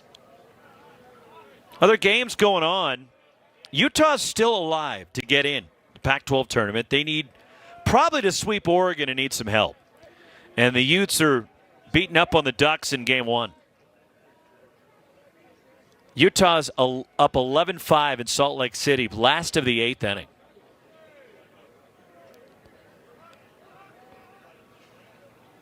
Move to first. That hits Campbell and gets away from Sam Brown down the right field side. Campbell gets up, goes to second. And he's racing for third. He'll get there on the errant pickoff throw. Saborn Campbell diving back, and the throw hit him. Got away from Brown. And an error on the pitcher. And that's the second error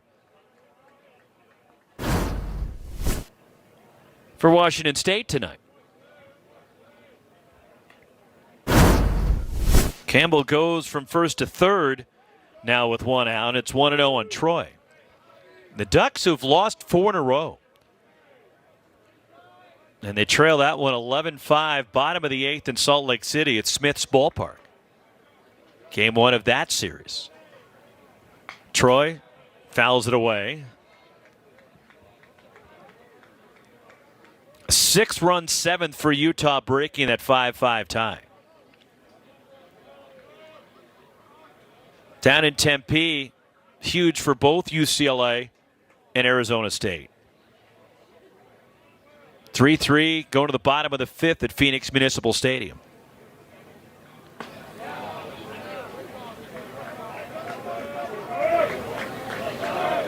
Six hits for the Bruins, RBIs for Dalen Reyes, Deuce Gorson, and Kyle Karros in that game. Jake Austin on the mound for UCLA.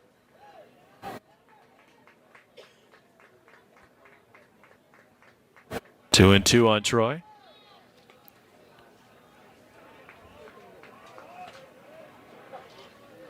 Hawkins will take a long walk.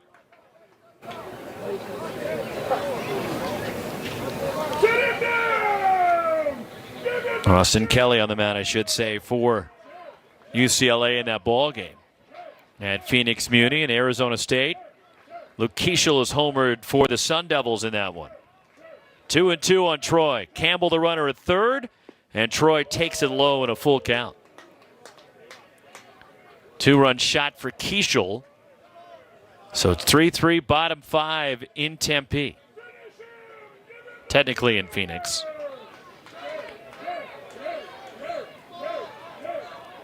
They're in a rain delay in Tucson. USC and Arizona's Troy drives it out to deep right center. Going back is Matthews at the warning track, makes the catch. Tagging from third, Campbell comes in, a deep sac fly from Tommy Troy. And it's a 5-2 lead for Washington State. RBI number 38 on the year for Troy. Gave that one a ride the other way, but Stanford's had a number of balls just missed getting out of here. That's the difference. Washington State has muscled up and punched him out of here, while Stanford's had a number die on the warning track. But that one does drive in a run on the sac fly. 2 outs for Carter Graham, who's 0 for 2. He hit one to the wall in the third. And he was fooled by that pitch from Hawkins. And the other game over in Seattle, the red-hot Huskies, as Washington, the Dogs have won 6 straight, 9 out of 10. Trying to inch their way into the 2 seed, and they're also in the conversation. As Graham rips that one down the left field side. This will skip all the way to the wall. Playing the carom is Jake Harvey. As Graham digging for 2. The throw out at second base. Graham says they missed him. And Graham staying at second base. The Cougars are heading off the field. David Esker coming out of the dugout. And Stanford may challenge this one. So the plate umpire, Ramon Armendariz, converging with the umps around the mound. Carter Graham immediately signaling to the Stanford dugout they didn't tag him. And they will challenge this, and they will go to the monitor, which, again, the replay rule is in existence for the first time this year in the conference. It was introduced to the Pac-12 tournament last year. And we've seen it in the NCAA tournament. And here's the looks that we have from our cameras. Did they tag Carter Graham going by, chugging his way into second base and trying to get that into a double? As the tag applied by the second baseman Elijah Hainline. According to the umpire, Mike Lusky with the call, this might be the best look that we have. And did he tag him? He missed the leg, and I'm not sure if he didn't tag him until Graham had already reached second base. Because he missed the leg going by. And if Cam McGee wasn't in the way, we'd have a better look. But judging by that look right there, there was no tag on the right foot going by of Carter Graham. And it looked like he got him on the right hip area. To me, it appeared after Graham had come in contact with second base. The ruling on the field was out at second base, and again, there has to be enough evidence to overturn it. We'll give you one more look at what they're trying to figure out. Did Carter Graham get tagged? There's the swipe by Hainline.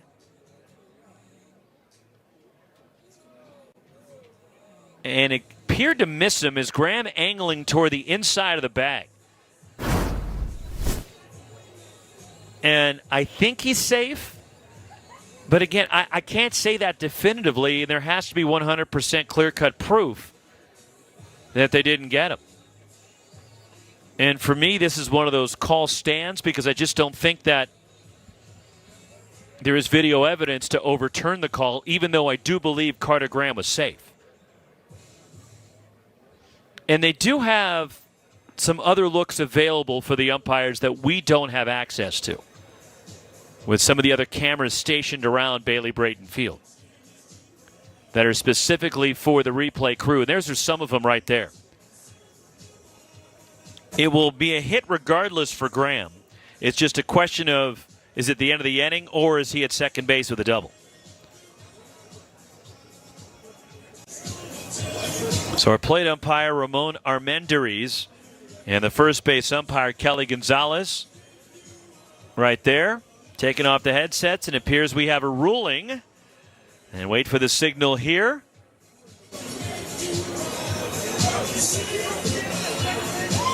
And they're going to call him out. On the challenge, Stanford is unsuccessful, and Carter Graham is deemed out at second base, even though I think he was safe, but you have to make that call because just didn't see the evidence to be able to overturn it. 5-2 Cougars to the bottom of the fifth.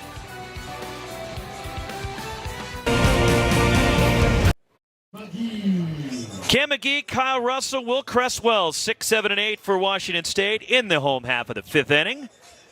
At Bailey Brayton Field, nice play by the left fielder Jake Harvey, gunning down Carter Graham, trying to stretch a single into a double there to end the top of the fifth inning. Ground out and a fly out for Cam McGee so far tonight. And he tries to hold up, went around at strike one.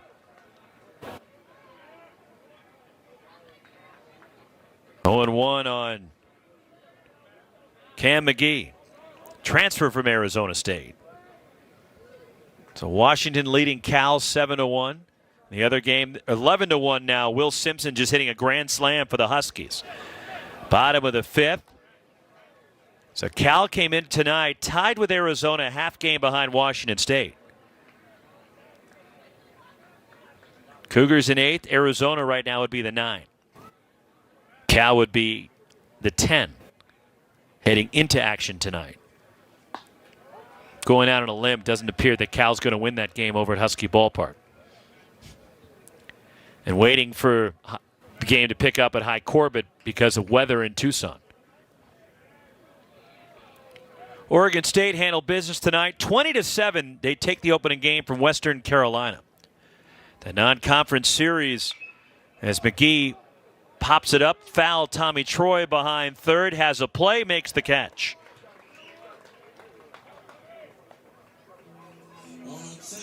McGee retired, one away for Kyle Russell, who's 1 for 2. Shortstop, number 1, Kyle. So mention the big night for Gavin Turley of Oregon State as the freshman from Chandler, Arizona. 3 for 5.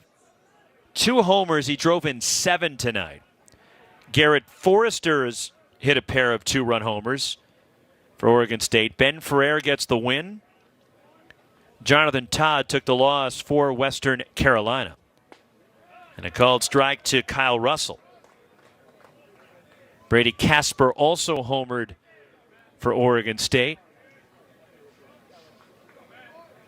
Huge onslaught for the Beavs tonight against Western Carolina after Oregon State lost a game earlier this week to Portland, which hurt their RPI a little bit. Is out toward right center. Campbell on the break over to the alleyway.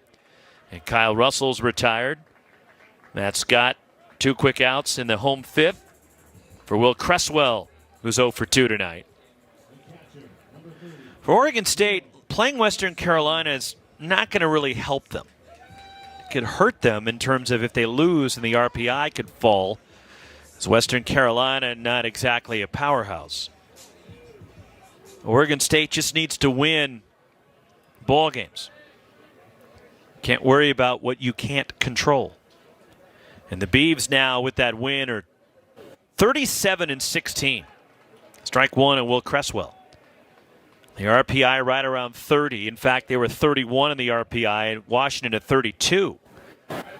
And both those teams in contention to host a regional. Stanford's RPI is 15, by the way.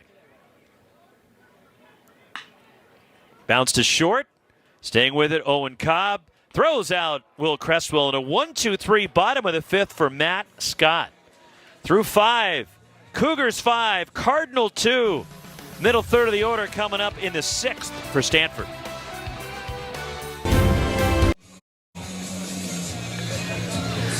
Big gathering on this Friday night. Good crowd at Bailey Brayton Field enjoying the beer garden. Of course, positioned near the Stanford bullpen. Butch the Coug posing for pictures. Gets there. He didn't want to leave that guy, number 32, hanging. So Butch making friends. Popular guy over there, Butch the Cougar. Braden Montgomery, Alberto Rios, Malcolm Moore against Dakota Hawkins in the 6th. 5-2, Washington State leads. 5 runs, 11 hits, 2 errors for Washington State. 2 runs, 6 hits, an error for Stanford. As the Cardinal already have wrapped up the Pac-12 title. Winners of 7 out of 8, 10 out of 12. And Braden Montgomery 0 for 2 will dig in for the Cardinal. Stanford has won 11 consecutive series from Washington State. In fact, they've won each of the last 7 series here in Pullman. The last time the Cougars won a series from the Cardinal at Bailey Brayton Field, 2007.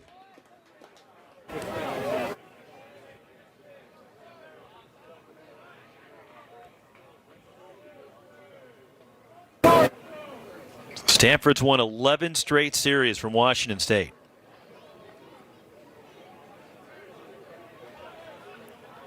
The last time that Washington State actually won a series from Stanford, it was at Stanford in 2010.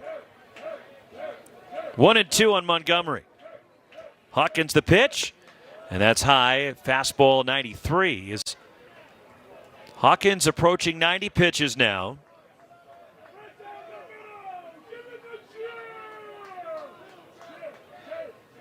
Two and two on Braden Montgomery. Hawkins, the pitch.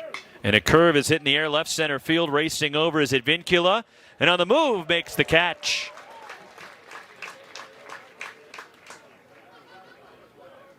Montgomery retired for Alberto Rios, who's doubled, scored a run and walked tonight. To Alberto Rios. Trying to get something going again for Stanford. 9th inning in Salt Lake City, 12-5. Utah leads Oregon. Skied by Rios. Behind second. Elijah Hainline gives way, and that's the shortstop taking charge. And Kyle Russell puts it away. 2 gone in the Stanford 6th. And Malcolm Moore, 2 for 2 with an RBI, will be the batter. Bottom of the sixth now in Tempe, 3-3 ASU in UCLA.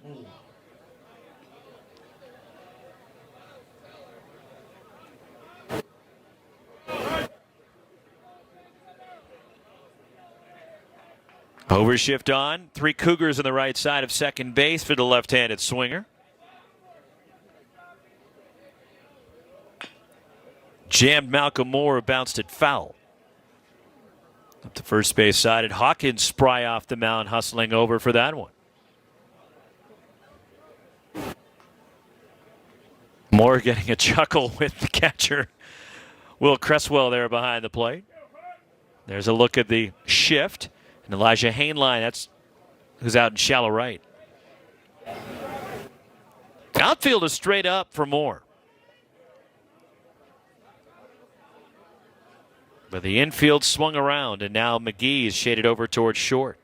1-1 on Moore. And defensive alignment tells you the way that Washington State is set up that when Malcolm Moore hits the ball to the outfield, he sprays it all over the place. So they're straight up. But in the infield, if he hits it on the ground, they're playing him to pull significantly. 1-2 on Malcolm Moore.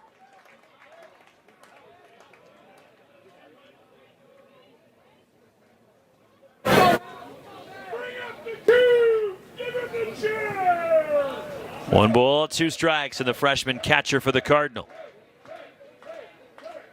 Here it comes. Got him. Struck him out. 8 strikeouts for Dakota Hawkins. 1, 2, 3 go the Cardinal in the 6th. Look at the Cougar campus.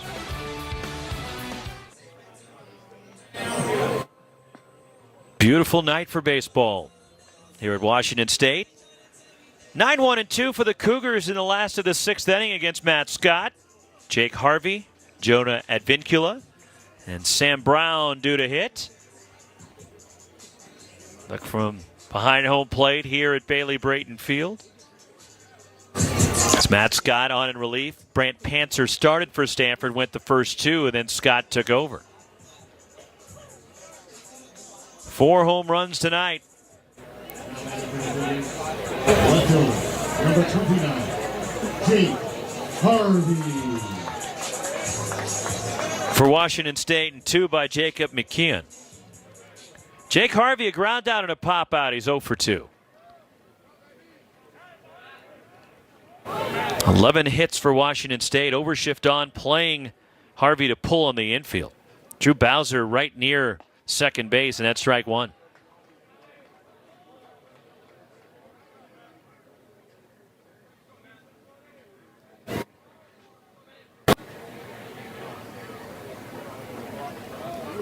Oh, and 1 the count on the 9-hitter Harvey. Played the carom perfectly in the top of the 5th inning and fired a strike to second base to get Carter Graham trying to stretch that single into a double.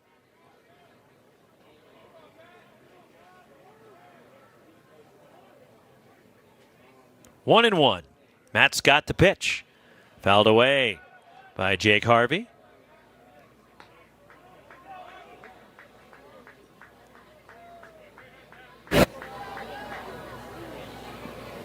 One and 2.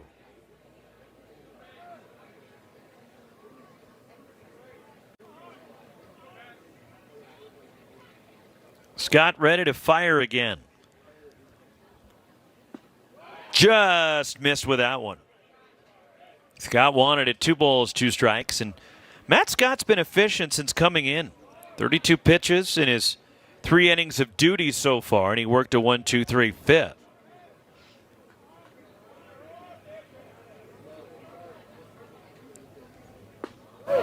Strike 3 called on that one. Good pitch from Matt Scott. And the first strikeout for Scott. And there's 1 gone. Back to the top of the order, and Jonah Advincula tripled and scored in the 4th. He is 1 for 3 tonight. Still in a rain delay. There was some lightning in the area also down in Tucson.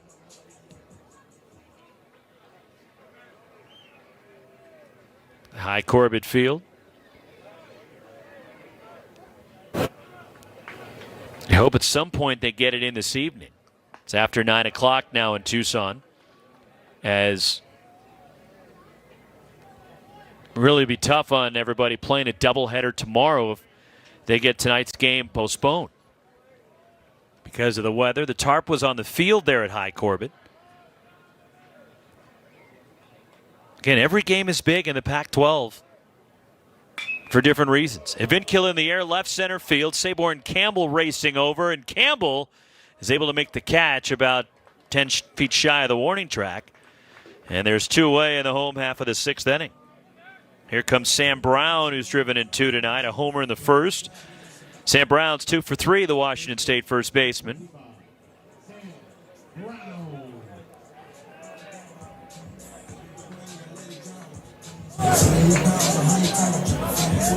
What a season Sam Brown has had for Washington State. Set the tone early tonight for the Cougars offensively. 6-game hit streak now for Brown, who's 4th in the Pac-12 in hitting. Fouls it straight back. But during this 6-game hitting streak, Sam Brown is now 12 for 23. 3 homers, 8 driven in. His first career 2-homer game at Cal last Saturday. Went 6 for 13 in the series against the Bears. And now an on-base streak of 27 consecutive games.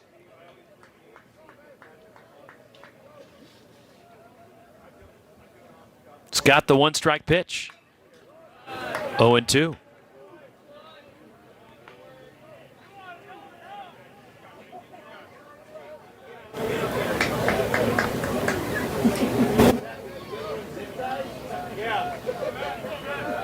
Huskies have added another against Cal, and it's 12-1 Washington in the 6th inning. That's a good result for Washington State, considering Cal's a half game behind the Cougs. They can't end in a tie because Washington State, when it's all said and done, will play 1 fewer conference game. With the UCLA series not finished here in Pullman, they only played 2 of the 3 games because of weather. And Scott sails that one over the catcher, in a late time violation signaled against Matt Scott. So that was a time violation charge of the pitcher. With the 20-second clock, the pitcher must fire.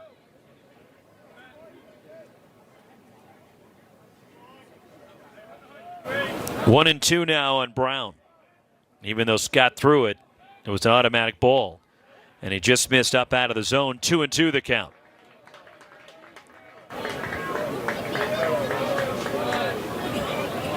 And the clock in left center field that was working earlier right now is not working. So you see it stuck on 000. The other way for Brown, slicing, just foul. Bidding for extra bases, Sam Brown the other way.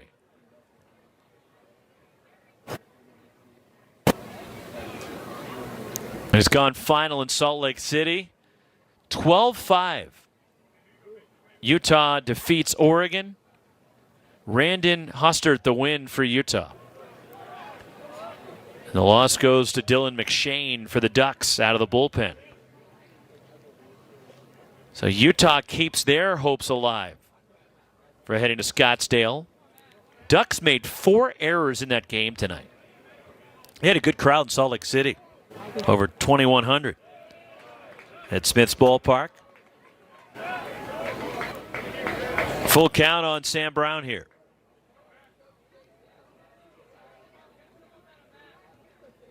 By the way, another big crowd in Corvallis, too. Beautiful weather at Goss Stadium. They had almost 3,500 people at that one.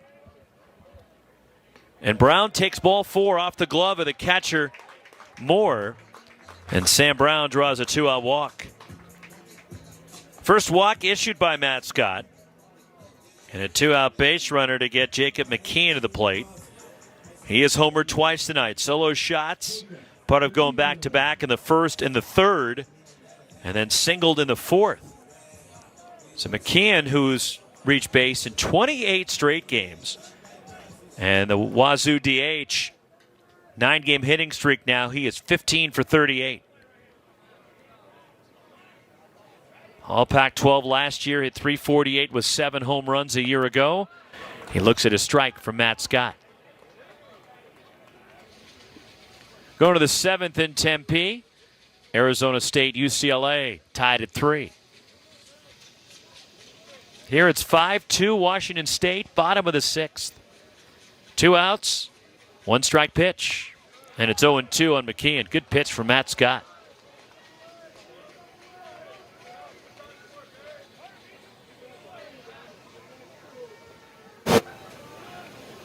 Scott's given up 1 run since coming in. Entered in the 3rd inning. 0-2 to McKeon. Swinging a hard grounder over the mound and threw in a 4-for-4 night for Jacob McKeon. Brown stops at second. And the hits just keep on coming for McKeon. 4-for-4, 2 homers, 2 singles. And now there's 2 on, 2 out for Bryce Matthews, who's 3-for-3 tonight. Opposite field single in the 1st, hit his first home run of the year in the 3rd. And then a single that was aided by the sky in the 4th. So here is Matthews. The lanky Bryce Matthews. Standing around the batting cage and getting a look at him up close. Getting nervous? Camera guy in the booth just jumped, literally thinking the ball was going to come back up here.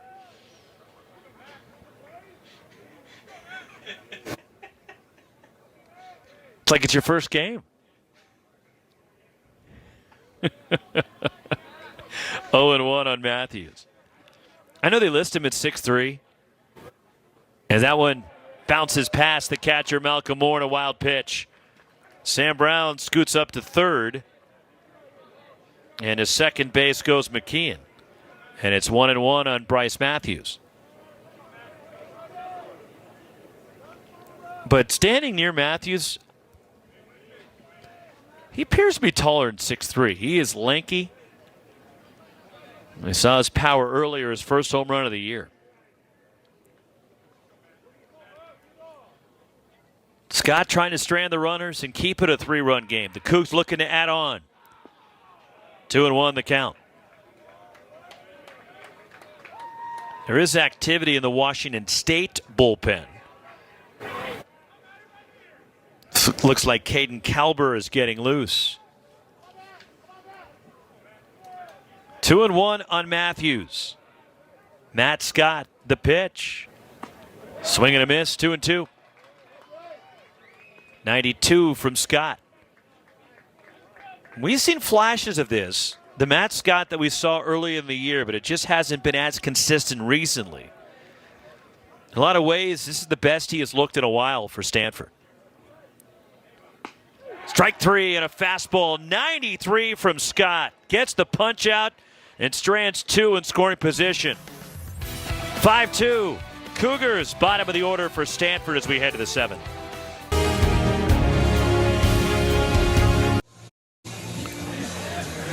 Just going through the scores around the conference. As we mentioned, Oregon State's big non-conference win against Western Carolina in the final from Salt Lake City. 7th inning, UCLA, ASU knotted at 3. Huskies all over Cal. And still in a rain delay at High Corbett Field in Tucson.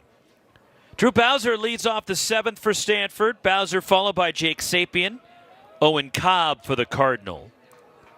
5-2 Washington State as Dakota Hawkins inching toward the century mark and pitches. And it's 2-0. Mentioned that Kalber was up in the bullpen for Washington State. Cougars trying to cool off Stanford and get a huge victory to start this series. And it's 3-0 on Bowser, but Stanford's no stranger to coming back.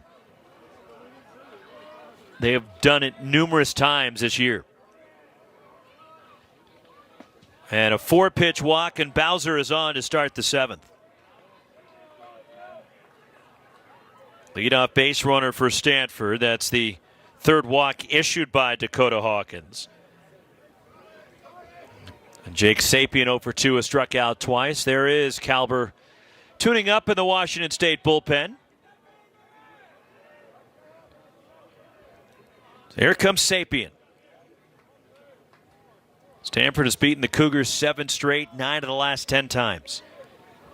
Washington State leading at 5-2 and took something off, and it's in there for strike 1 from Dakota Hawkins.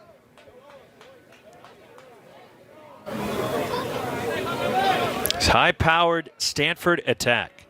It's been shut down so far tonight by Hawkins. The other way, and a dribbler that squeezes through the infield. Drew Bowser stops at second. And Stanford with 2 on and nobody out as Jake Sapien just pushes one through the right side. And Owen Cobb coming up for the Cardinal, the 9-hitter who struck out twice tonight. But Stanford's 2nd in the league in hitting. As a mound visit for Anthony Claggett, the Cougars pitching coach. As a club, Stanford hitting .313, 2nd to Arizona in the Pac-12. And that's going to be it. So Dakota Hawkins gives way, faces 2 batters. They both reached here in the 7th.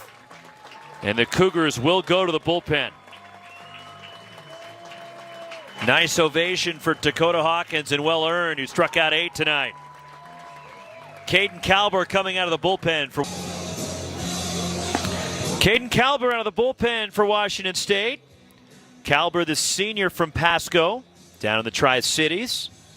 6'7", the lanky 185-pound right-hander. After 6 innings from Dakota Hawkins tonight. And the Cougars starter struck out 8. So far giving up 2 runs on 7 hits. And now turns it over to the bullpen. There are the numbers on Kalber this year. He's been a valuable swing guy for Brian Green and Washington State. And trying to protect a 5-2 lead in the opening game of this series. And a solid night for Dakota Hawkins there, hiding in the dugout, sitting, although some smiles now. He walked 3 in his 6+ innings of duty tonight, giving up 7 hits. 2 runs, only 1 of which was earned because of the error committed by Hawkins in the 5th inning. And he threw exactly 100 pitches tonight.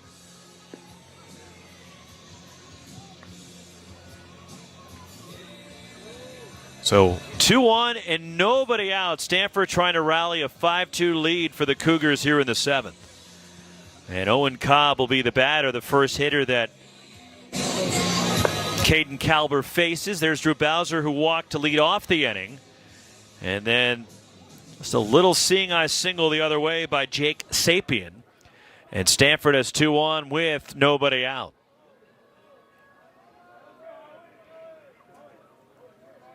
So Owen Cobb will be the batter for Stanford here. Corner's playing up a bit, thinking there may be a bunt in order here for Cobb, who does square, pushes at it and misses for strike 1. Top of the order is Saborn Campbell on deck, and keep in mind, Campbell, who does have 2 hits tonight, entered the game pinch hitting for Eddie Park, Stanford's regular center fielder and leadoff batter. In the 3rd inning is Eddie Park a little bit under the weather. Bunted by Cobb, depth the third base side, and foul as Cam McGee then gloves it over toward the Cougars dugout. Now with 2 strikes, we'll see if Stanford leaves the bunt play on. I'd be surprised with 2 strikes to put it on here. Down 5-2. If you're ahead, I think it's a different story. But when you're down 3 runs in the 7th, you have your final 9 outs, you can't exactly throw one away. Bowser at second, Sapien at first. We'll see if the bunt play stays on. Corners back up a bit for the Cougars. And Cobb does square, and he pushes it foul, and he strikes out. They left the bunt play on, and Cobb unable to get it down.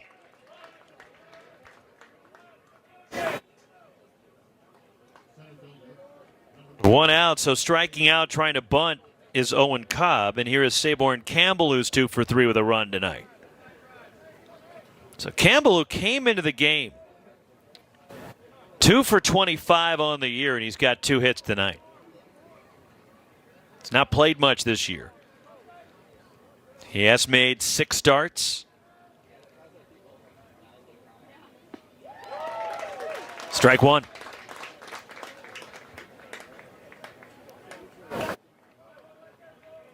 So Eddie Park grounded out to lead off the ball game and was pinch hit for by Campbell in the 3rd. Caden Kalber. 0-2. Fastball. A lot of whip with the delivery from Caden Kalber.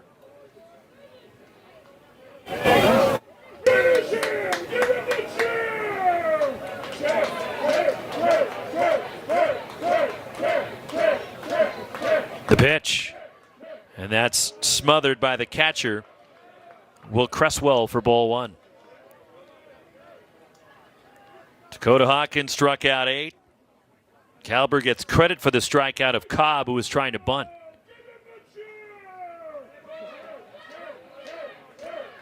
There the fans clamoring for the strikeout with the chair. Did he go? No swing on appeal, says Kelly Gonzalez. 2-2 the count.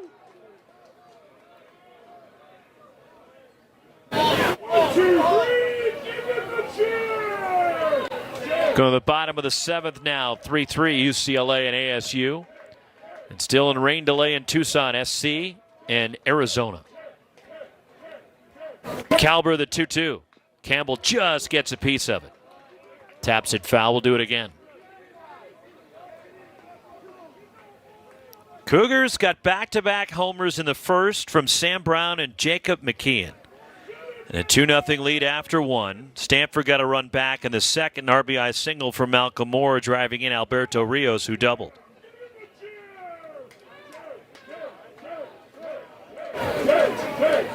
Two on, 1 out, the 2-2. Here's a bouncer to 3rd. Gobbled up McGee. Steps on 3rd. Throws to 1st. Pulling Brown off the bag. Fielder's choice gets the lead runner. Cam McGee, a nice job at 3rd in the short hop there. They do get an out. 2 away. Jake Sapien at 2nd base, and Campbell is on via the fielder's choice. Carter Graham coming up. One more look at the play by McGee. His momentum carrying him toward the dugout. Didn't get as much on the throw as he probably wanted to. Here's Tommy Troy. Sack fly in the 5th for Troy. Hit one to the wall and right, and he takes in tight from Caden Kalber for ball 1. Troy walked in the 3rd inning.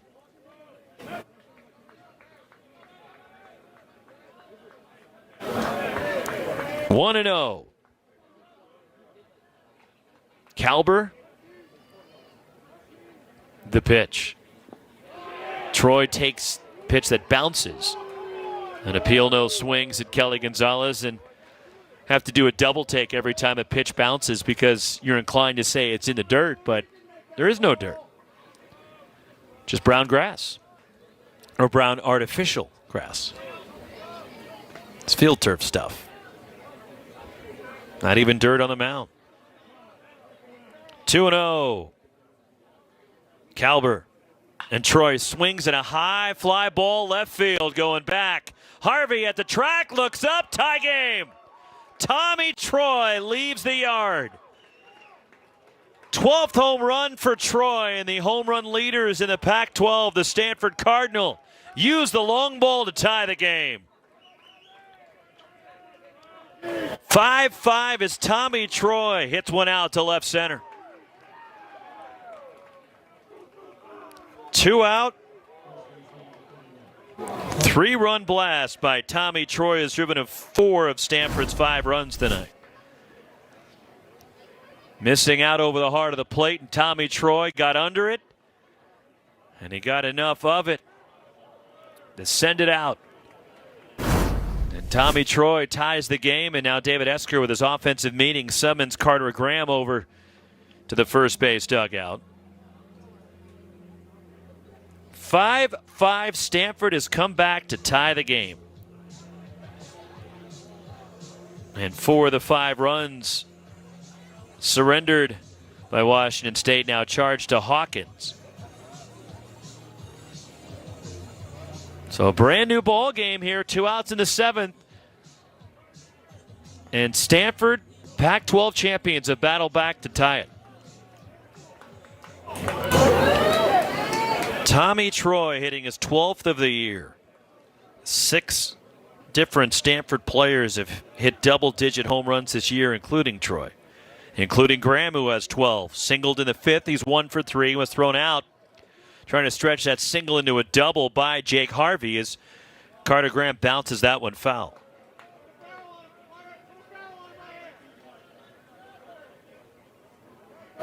Three-run shot by Tommy Troy, tying the game. 93 home runs now for the Cardinal, who lead the conference.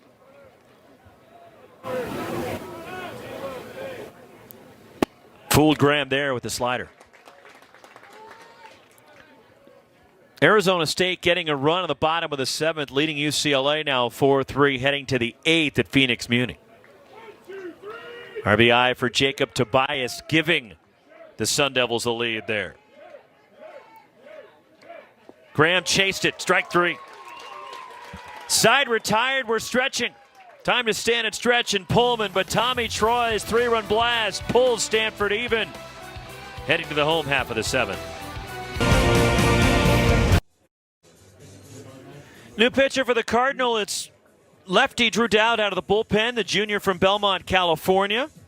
Takes over in this 5-5 game after 4 innings from Matt Scott tonight.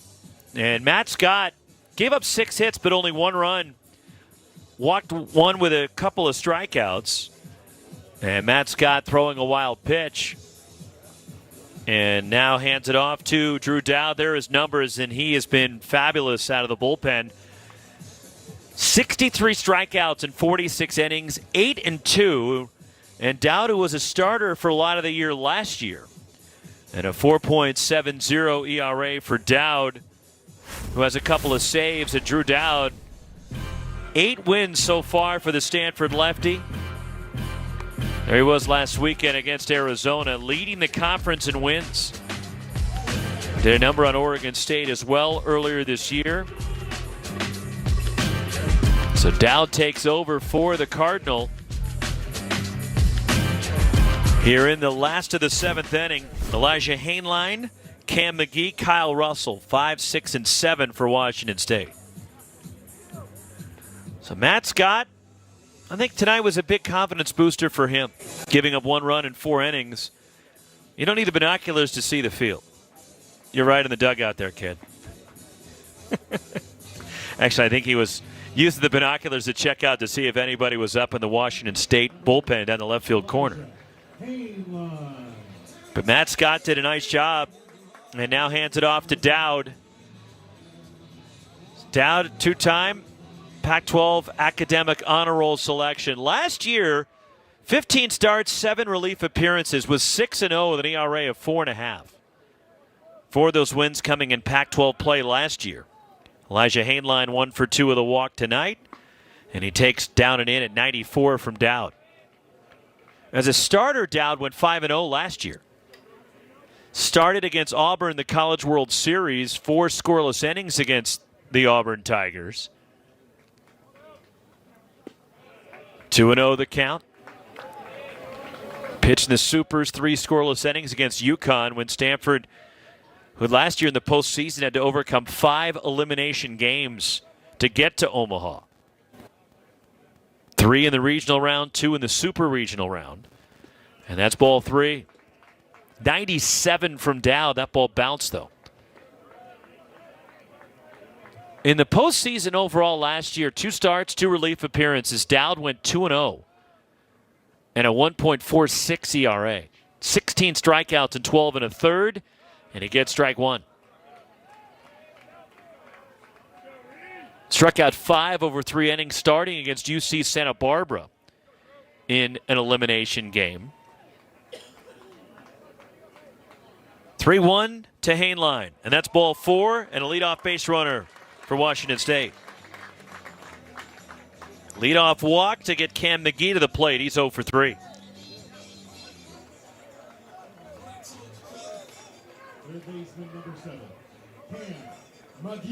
So Dowd, who was born in Burlingame, California,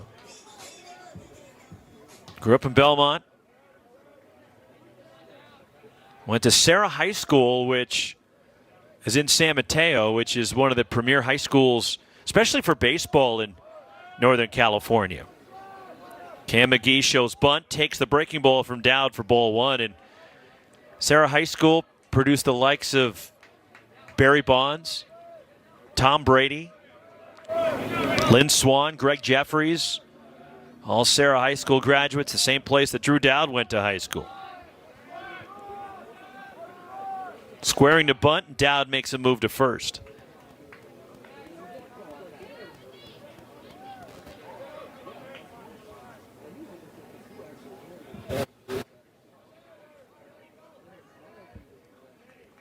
One and 0 the count on McGee, who's squaring.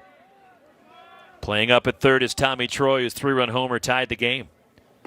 There's a strike from Dowd, 93.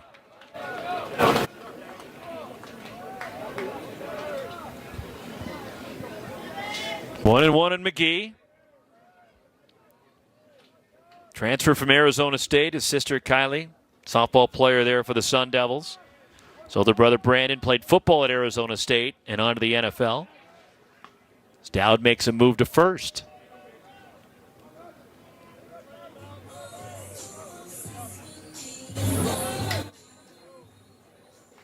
Five game, last of the 7th.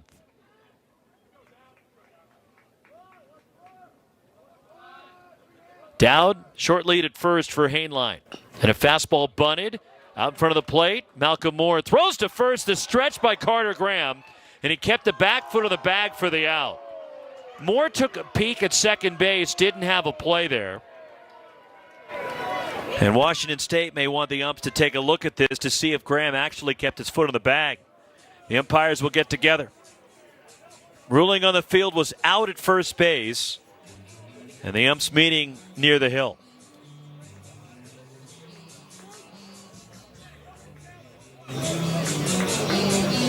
And they will go to the replay monitor. The ruling on the field again was out at first base as Cam McGee trying to bunt. Cam McGee still standing on first. Elijah Hainline going to second. And again trying to see, did Carter Graham keep his foot on first base? And it's that right foot. Did he make contact with the back of first base? And the ruling again was out on the field, and there's the foot, and is it in contact with the base when he possesses the baseball? Right there.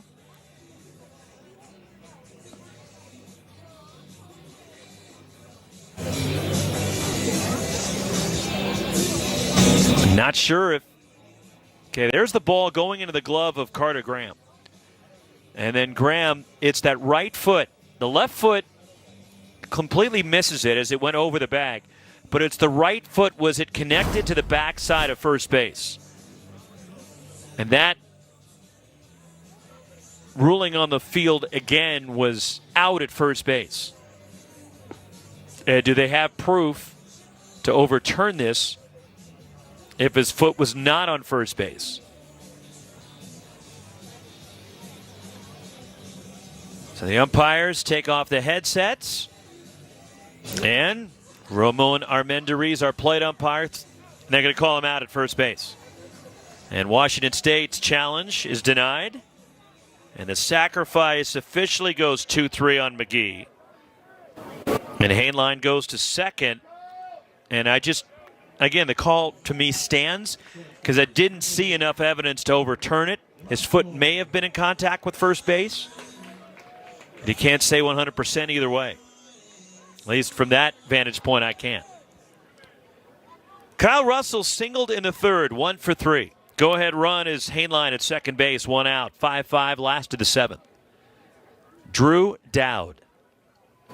The pitch. Good breaking ball for a strike.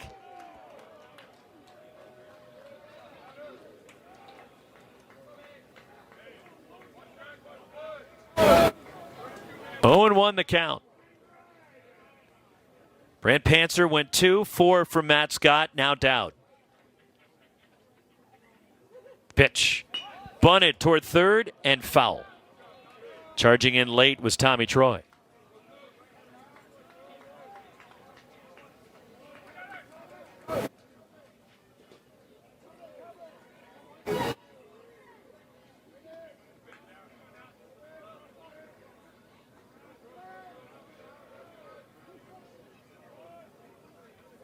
Oh, and 2 the count.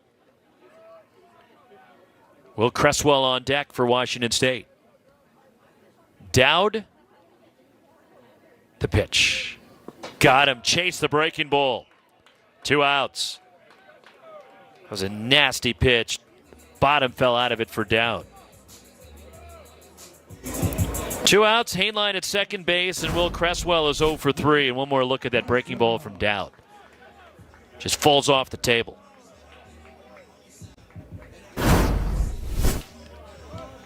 Strikeout, fly out, and a ground out for the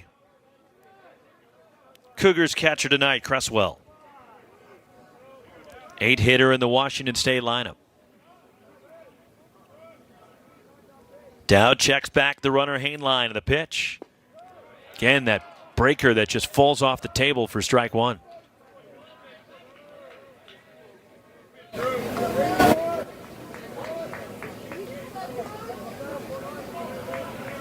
Bottom of the 8th now in Tempe, 4-3 Arizona State.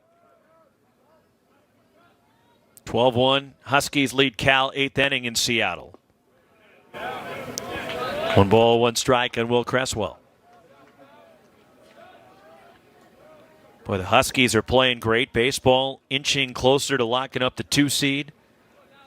And also trying, they finish strong. They're in that conversation to host a regional at Husky Ballpark. 1-1 outside to Cresswell, and had to confirm it, check with Jen Cohen, the AD at Washington, if they did indeed put in a bid to host, which they did do. Jason Kelly, the job that he's done, he needs to be heavily in the conversation for Coach of the Year in the Pac-12. You think of him and Andy Stankiewicz, who are right now right at the top of the list, as Cresswell back up the middle, off the glove of the diving Bowser, picked up by Cobb, and he throws out Cresswell at first. A little luck for Stanford, and the Cardinal get out of it. Your standard 4-6-3 put out at first. The Cougars strand a runner. Middle third of the order coming up in the 8th for Stanford. So we're headed to the 8th, tied at 5, and Washington State had an opportunity there. Leadoff base runner in the bottom of the 7th, but what a defensive play and some luck for Stanford. Will Cresswell's one hopper off the glove of the lunging Drew Bowser ricochets perfectly to Owen Cobb, who then throws out Cresswell at first to retire the side. And so Stanford's defense comes up big, and now we head to the 8th. And never a doubt, says David Esker to Thomas Seeger, his pitching coach. Caden Calbert continues on the mound. Middle third of the order, Braden Montgomery, Alberto Rios, Malcolm Moore for Stanford here in the 8th. Braden Montgomery 0 for 3, a couple of flyouts to center. And Calbert delivers strike 1.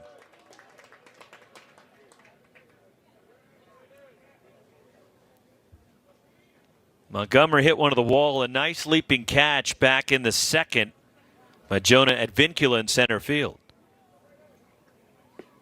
1 ball, 1 strike the count. And the defensive shift put on by Washington State Out in shallow right, that's Elijah Hainline, the second baseman. And the third baseman, Cam McGee, slid over to shortstop. There is nobody near third base. 1-1 to Montgomery. Takes a strike, low outside corner. Braden Montgomery, I don't think, agreed with Ramon Armendariz behind the plate.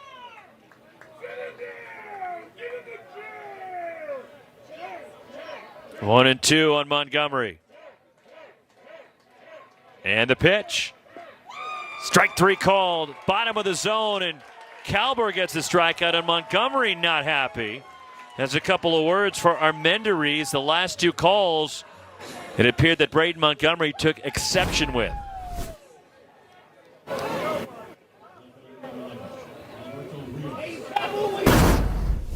One out. Third strikeout for Kalber since coming in. That's 11 for Cougars pitching tonight.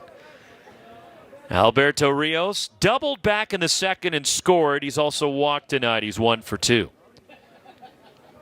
So Hawkins, who struck out 8 in his 6 innings tonight. And Rios takes it just a bit low. By the way, 92 strikeouts for Hawkins on the year, 9th most in a season by a Washington State pitcher. And there's the overshift. 3 Cougars on the left side of the diamond. Rios chops it foul, 1-1.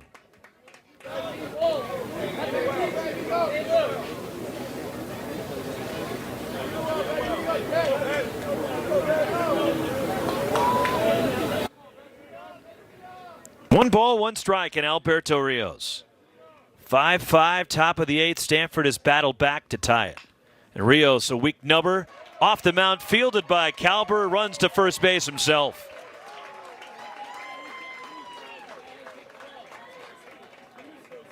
One unassisted to get Rios, and there's 2 away. And the lanky Kalber, you see him darting over to first base. So he cut that one off.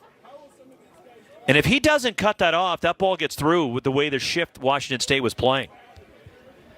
And by him bouncing off the mound, he was able to cut it off, and he just kept on running to first. Malcolm Moore, 2 for 3 with an RBI tonight. 2 outs in the 8th in a tie ball game. And Kalber delivers strike 1.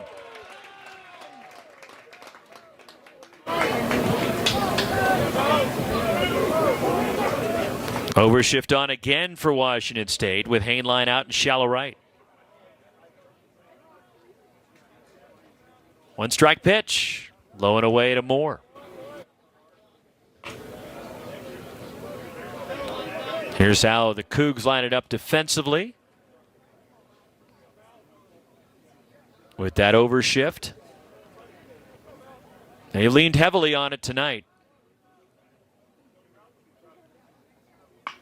Going back over the mound, stationed there. Kyle Russell throws out Malcolm Moore. 1-2-3 inning for Caden Kalber. We go to the bottom of the 8th. 9-1-2 coming up for Washington State. 5-5.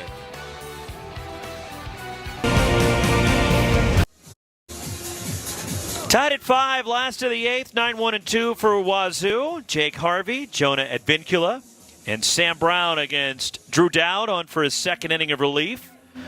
For Stanford, after Tommy Troy's 3-run homer in the 7th, tied the game for the Cardinal. We take a look around the conference.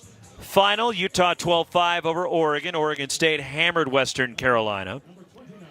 Arizona State hanging on to a 4-3 lead in the 9th against UCLA, and the Huskies about to win 7 in a row, up 12-1 on Cal. Just postponed in Tucson, USC, and Arizona. They will play a doubleheader tomorrow at High Corbett Field. Game 1 at 1 o'clock and Game 2 at 6 o'clock tomorrow in a double dip. No swing and appeal as Kelly Gonzalez at first. Jake Harvey over 3 tonight. So postponed because of weather. There's rain and lightning in the area in Tucson.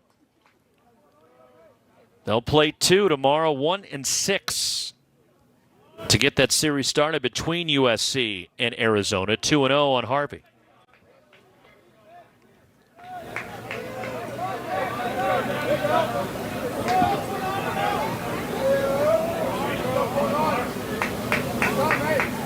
Drew Dowd the pitch, and he sails that one high.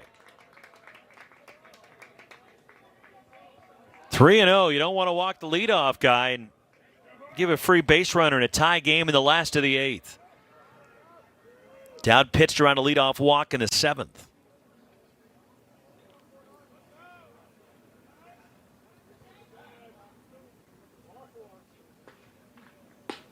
And that's ball 4, missed inside, and a start for the Cougs. Jake Harvey is on. That brings up Jonah Advincula for Washington State. 1 for 4 tonight, tripled and scored back in the 4th inning. The Cougars went back-to-back in the first. Sam Brown, Jacob McKeon homered, 2-0 Washington State after 1. Stanford got a run back in the second. 1-out double from Alberto Rios, scored in a single from Malcolm Moore. It was 2-1 Washington State to the bottom of the 3rd, and the Cougs went back-to-back to lead off the frame. Jacob McKeon again, this time with Bryce Matthews, his first of the year. Squaring to bunt. Advincula and a move to first by Dowd. 4-1 Washington State after 3. They got another in the 4th. Advincula tripled to left center and scored in a Sam Brown single. And at that point, it was 5-1 Washington State. Troy creeping up at 3rd. Dowd the pitch. Advincula pulls the bat back. It's a strike at the bottom of the zone. Stanford got a run, an unearned run in the 5th. Saborn Campbell, who came in for Eddie Park, who was under the weather, reached on an infield hit, then took 3rd on a throwing error by the pitcher. Dakota Hawkins scored on a sac fly from Tommy Troy. And then Tommy Troy's 3-run blast with 2 outs in the 7th tied the game. That's where we sit 5-5 in the 8th. UCLA has just tied it. Dalen Reyes, RBI single. 4-4, Bruins still batting in the 9th at Arizona State. Bunted back to the mound. Dowd spins, throws to second, and it kicks off Cobb into center. Getting up and going to 3rd is Harvey, and to second Advincula. And it got away from Cobb. The shortstop covering, and a huge break for Washington State. 2nd and 3rd, nobody out.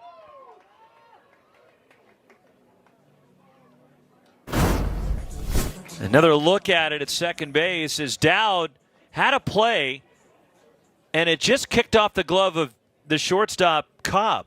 And then Cobb got tangled up with the runner sliding in Harvey. And then Cobb, they're looking at his left hand. And it seems that he may have been cut there at the base of the hand. As the athletic trainer for Stanford is going to some medical work here.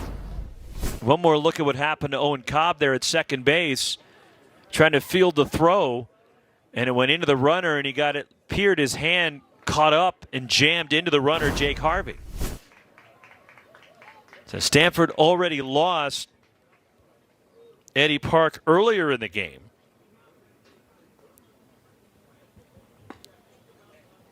That'll be a fielder's choice and an error charge to Dowd, the pitcher. And an E1, Stanford's second error tonight. And now it's 2nd and 3rd and nobody out for Washington State in this 5-5 game. And Owen Cobb getting checked on in the Stanford dugout after getting tangled up at second base with Jake Harvey, the lead runner. If Cobb has to come out of the game, Timo Becerra would go in and play short for the Cardinal. He is loosening and stretching in the dugout in case Cobb can't go, but they're checking on Cobb. Again, it seemed to be the base of his hand that was the issue. And that's Becerra right there, just trying to stay loose. And on a warm night like tonight in Pullman, it shouldn't take long for anybody to be able to get loose. It's the left hand of Cobb they're looking at. Temperature still in the upper 60s here at approaching 10 o'clock at night. They're going to the bottom of the 9th now, 4-4 ASU and UCLA. It's a final in Seattle, 12-1. Huskies take game one of that series from Cal. So win for Washington. The Huskies have won 7 in a row and 10 of their last 11. Stu Fleslin III went 6 innings for the win. Christian Becerra took the loss for Cal. And Will Simpson hitting a grand slam in that game for Washington. And it appears Cobb is okay. And now there's a mound meeting, and Thomas Eager, the pitching coach for the Cardinal, headed out to the hill after that extended break. Well, they checked on Cobb. Doesn't appear to be any bullpen action for Stanford right now.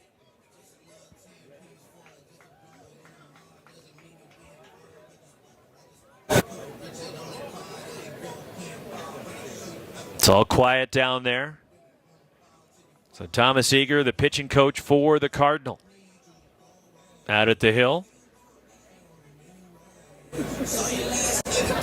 And the mound meeting broken up by Ramon Armendariz. 5-5 in the 8th. Cougars out hitting Stanford 12-8. So fielder's choice error on the bunt back to the pitcher Dowd, and it went off the glove of Owen Cobb into center. And here is Sam Brown. Brown 2 for 3 is homered tonight. Struck out back in the 2nd. Walked his last time up in the 6th. Stanford playing with the corners up. Middle of the diamond is back. 5-5 game, nobody out here in the 8th. Go ahead run at third as Brown takes the breaking ball low. Slight shift in the outfield to go the other way for the left-handed hitter Brown.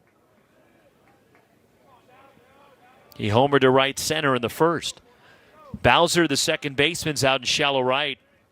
Shortstop Cobb playing deep. 2-0 is Dowd missing with the curve. Tommy Troy hovering right near third base. Same with Carter at first. There you see Bowser going out into shallow right.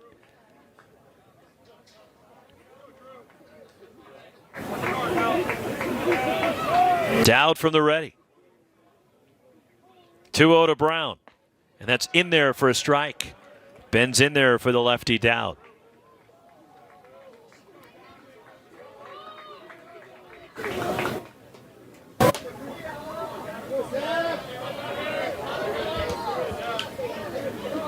Two and one on Sam Brown. Dowd, the pitch. Just missed low and away, 3-1. You have the right-handed hitting Jacob McKeon on deck, who's 4 for 4. Now, Brown is a dangerous hitter, maybe the best and most consistent hitter Washington State has, but you have a left-on-left matchup here. It behoove Dowd to come after Brown, get him, if you can, keep the runner at third. Maybe you put McKeon on, then face Matthews. Inside-out swing, looped foul, and the count is full on Brown. And keep in mind, Matthews is a left-handed hitter, while McKeon is a right-handed batter. Full count, nobody out. The go-ahead run here in the bottom of the 8th is Harvey at third. Advincula at second. Full count on Sam Brown. Drew Dowd. The pitch. Fooled him. Got him. And that's a huge strikeout for Dowd as Brown frustrated. One away in the last of the 8th. I think Brown was sitting fastball.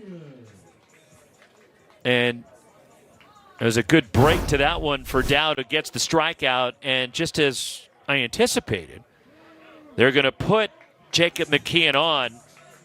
An intentional walk given to the Cougars DH to load the bases here with one out for Bryce Matthews. Now Matthews is 3 for 4 tonight. Homered his first home run of the year in the 3rd. Single in the 1st. A bloop single in the 4th, and he struck out in the 6th. Bases full, one out. Infield a double play depth for Stanford. Dowd's pitch, high for a ball. And this all started with a leadoff walk here in the 8th. A walk to Jake Harvey, who's at third. Then an error on the bunt from Advincula. Put second and third with nobody out. The strikeout of Brown, now the intentional pass to McKeon. Dowd the 1-0. And the breaking ball is high. It's 2-0 on Bryce Matthews.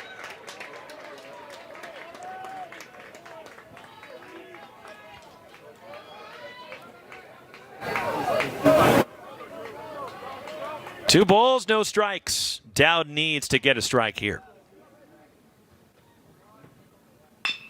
Bouncer to first. Carter Graham double clutches, comes home for the out.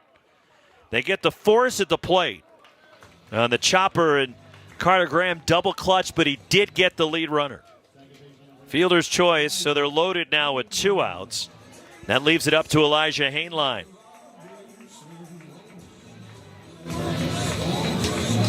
Boy, if Stanford somehow could wiggle out of this, and for the Cougars, they have to be kicking themselves if they don't come away with a run here.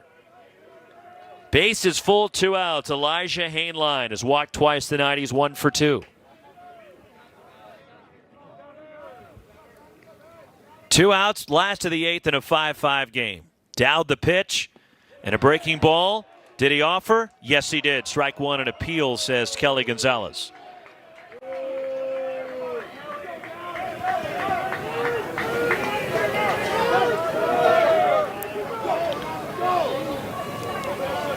Slight shift on the infield, playing Hainline to pull. Dowd the 1-strike pitch. Bounces. Malcolm Moore finds it. Runner breaks for the plate. And safe at the plate, diving in. Taking advantage. Great base running by Jonah Advincula. Breaking. Malcolm Moore lunging back. David Esker coming out and wants the umpires to take another look at this one. 6-5 Washington State, the go-ahead run on a wild pitch. And here's one more look at it. Diving to the inside. And at first glance, I think this is going to get overturned. It appeared Malcolm Moore, when he lunged back to the plate, seemed to make contact with Advincula before he touched the plate. Here's another look at it. There's the tag right there, and he got him. It appeared like in the ribcage area on the right side. And now Malcolm Moore will need some medical attention by the athletic trainer for Stanford. But to me, again, the ruling on the field was safe. Is there evidence to overturn it? And I believe there is, because that's the tag right there before Advincula reaches the plate.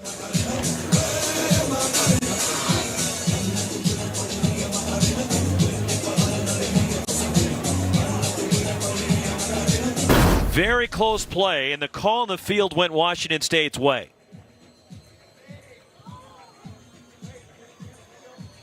And it's a critical review here because it's a 5-5 game in the bottom of the 8th. And if the call is confirmed or stands, that gives Washington State a 6-5 lead. And the ruling on the field was safe, so it is 6-5 unless this gets overturned. Advincula breaks on the wild pitch.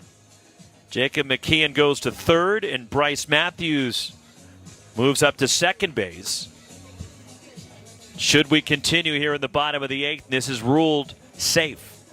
Again, the ruling on the field was safe.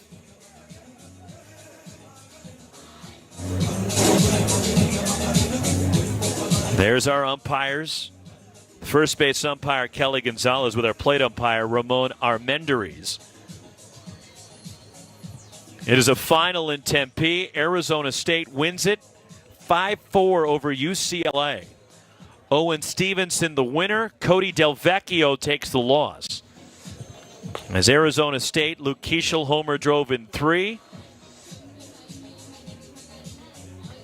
And they win it in the bottom of the 9th. Luke Keeschel's RBI double drives in Nick McLean to win it for Arizona State. This is a huge review going on right now. And the longer this goes on for me, I think the better it is for Washington State. Because on initial look, to me, I thought that Vincula was out. But the longer this replay goes on, and look, they need to confirm it if they're going to overturn it.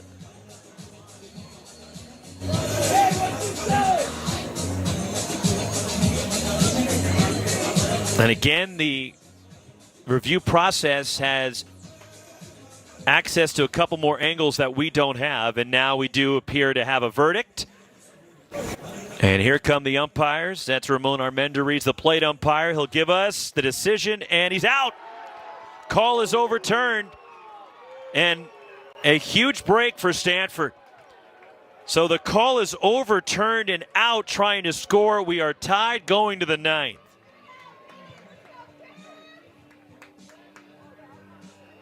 5-5, so a break that goes Stanford's way. To the ninth inning we go. Stanford and Wazoo, 5-5.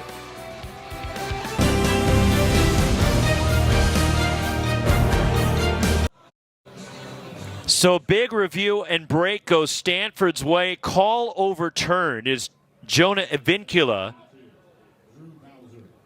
momentarily gave Washington State the lead, trying to score in this wild pitch, but a heads-up play, Malcolm Moore quickly pouncing on it and lunging back, and he tagged him on the right side there, you see, just before Vincula could reach home plate. So we're 5-5 to the ninth, and a huge missed opportunity for the Cougars. Drew Bowser leads off the ninth for Stanford. Bottom of the order for the Cardinal is Caden Calber delivers ball one. Is Bowser is 0 for 2 with a walk tonight. But Washington State, a huge missed opportunity. Second and third, nobody out. Bottom of the eighth in a tie game, and they're kept off the board as it's in there to Bowser for a strike. And what a job by Drew Dowd to wiggle out of it. Got the strike out of Sam Brown. Got the ground ball to get the force at the plate off the bat of Bryce Matthews, and then the hustle by the catcher, Malcolm Moore, to get out of it, and the call that was overturned.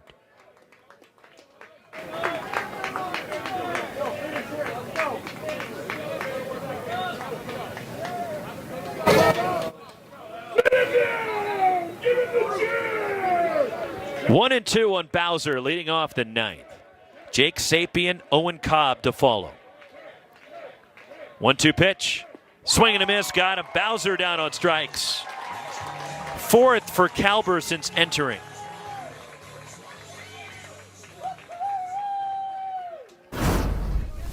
And 3 of the 5 hitters since surrendering the homer to Tommy Troy to tie the game.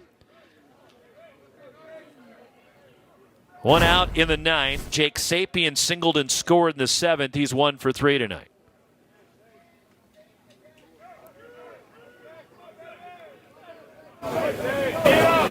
Caden Calber entered in the seventh, and Sapien out in front, strike one.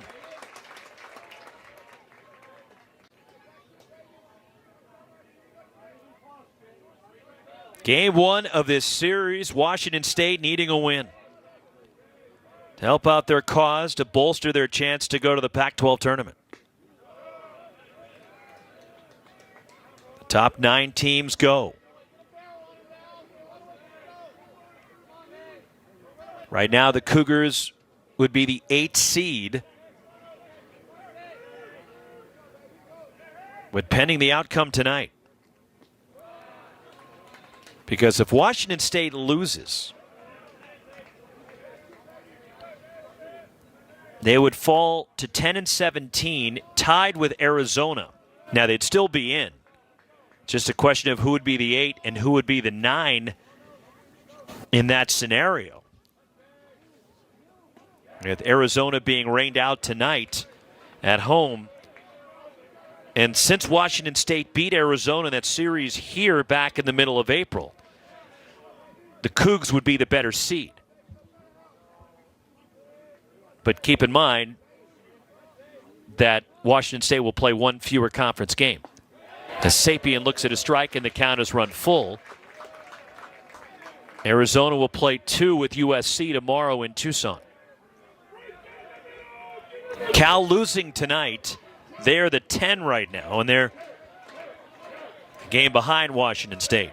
And the Cougs had owned the tiebreaker over Cal after the Cougars won the series in Berkeley last weekend as Sapien bounces one foul.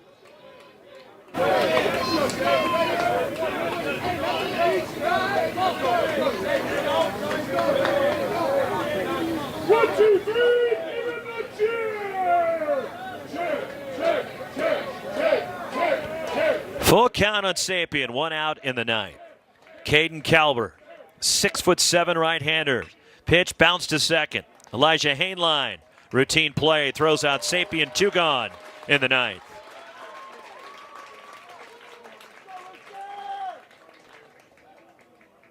Leaves it up to Owen Cobb for Stanford. He's struck out 3 times tonight, the last time trying to sacrifice bunt. And you wonder about that left hand, which he had dinged up in that collision near second base with Jake Harvey. With the bunt play and the error charge to Drew Dowd. Strike one to Cobb.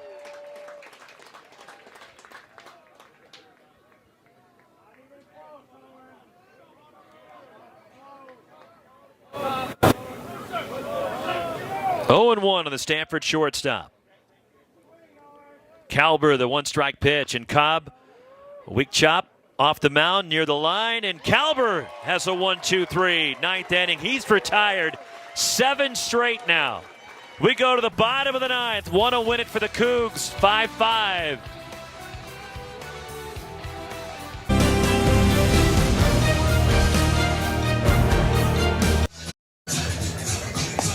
Why wouldn't you want to be at the ballpark on a gorgeous night here in Pullman? Beautiful evening. Pleasant, great temperatures, and a good ball game. 5-5 as we go to the bottom of the ninth. The Cougars looking for some dramatics and looking for a walk-off here. It'll be 5, 6, and 7 for Washington State. Elijah Hainline, Cam McGee, Kyle Russell against Drew Dowd. Hainline tonight has walked twice, 1 for 2. He was at the plate when that call was overturned in the bottom of the 8th inning.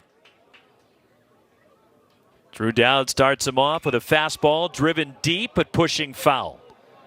Down the right side, 0-1 the count on Hainline, who does have 10 home runs this year. But Hainline was the batter when Dowd's pitch that bounced and initially ruled safe at the plate is Jonah Advincula trying to score. And then upon review and replay, the call was overturned and the run taken off the board, and Stanford got out of the inning. It's a 5-5 bottom of the ninth. The 1-1. And that's up and away from Dowd, 2-1.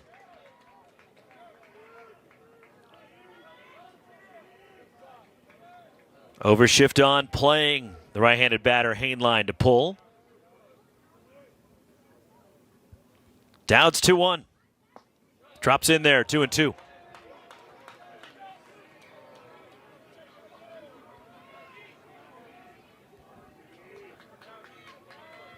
So again, the shift that Stanford is putting on. Drew Bowser, the second baseman, on the left side of second base.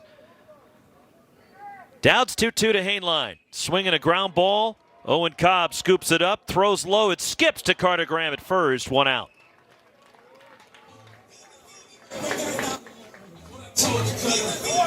Leadoff batter retired. Cam McGee is 0 for 3 with a sacrifice in this one.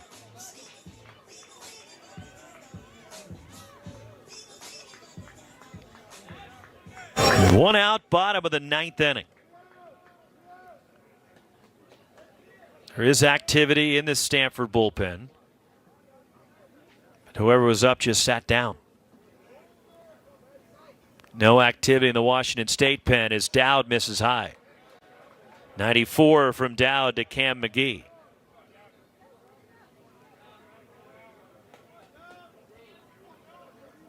Appears that Stanford's riding Dowd. Brian Green is riding Caden Kalber. Kalber's retired 7 straight since giving up that 3-run homer to Tommy Troy in the 7th, which tied the game. 5-5, 1 out, bottom of the ninth. Dowd's 1-1. That went down low, 2-1 the count. There you saw Cam McGee, some of his gyrations in the box.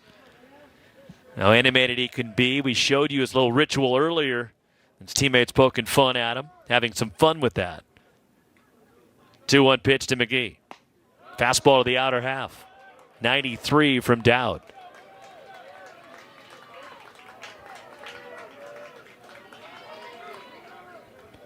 Two balls, two strikes. Cam McGee. Dowd the pitch. And that one's inside and a full count.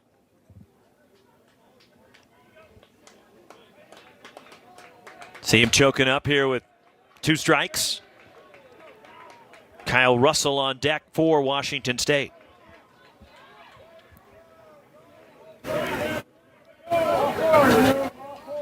Drew Dowd's payoff. And McGee fights it off.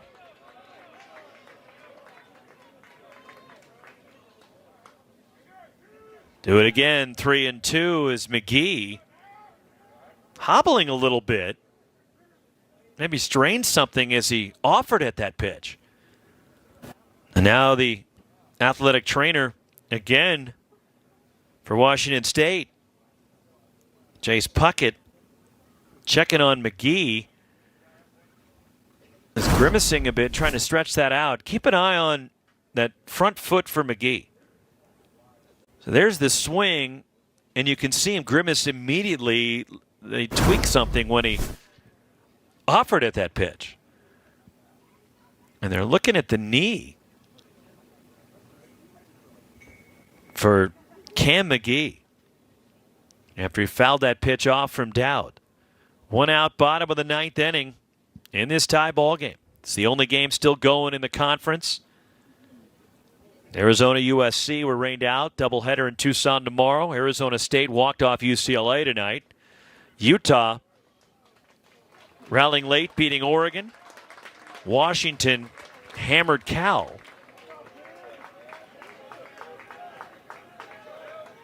And Oregon State put up 20 runs in a non-conference game against Western Carolina. And here we're 5-5, bottom of the ninth. 1 out, full count. Cam McGee ready to continue.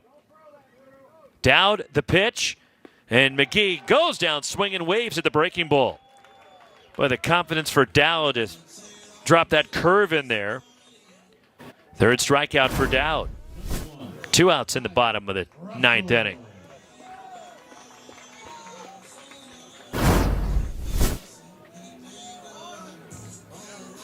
Kyle Russell 1 for 4, singled in the third. Game 1 of this series. Called strike to Russell.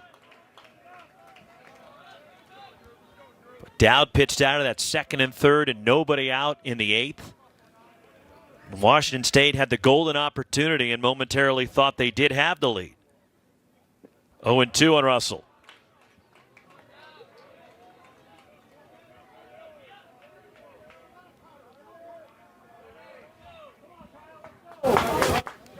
Game a little over 3 hours old now. 0-2 from Dowd. Curve is topped foul to plate, just getting a piece is Kyle Russell to hang in there.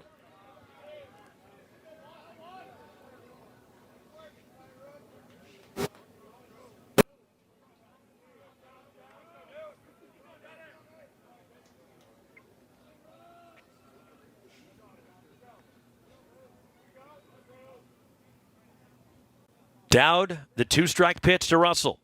Swinging a foul again at home plate. Kyle Russell spoiling a couple of good breaking balls from Drew Dowd.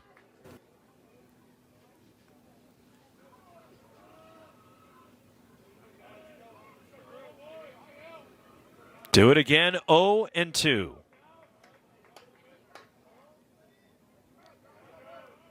Spread out stance for the Cougs shortstop. And Dowd powers a fastball 94 just a bit high. Ball and 2 strikes. 5 runs, 8 hits, 2 errors for Stanford. 5 runs, 12 hits, 2 errors for Washington State. Stanford's left 4 aboard. The Cougs have stranded 11 tonight as Dowd snaps off that breaking ball that bounces 2-2.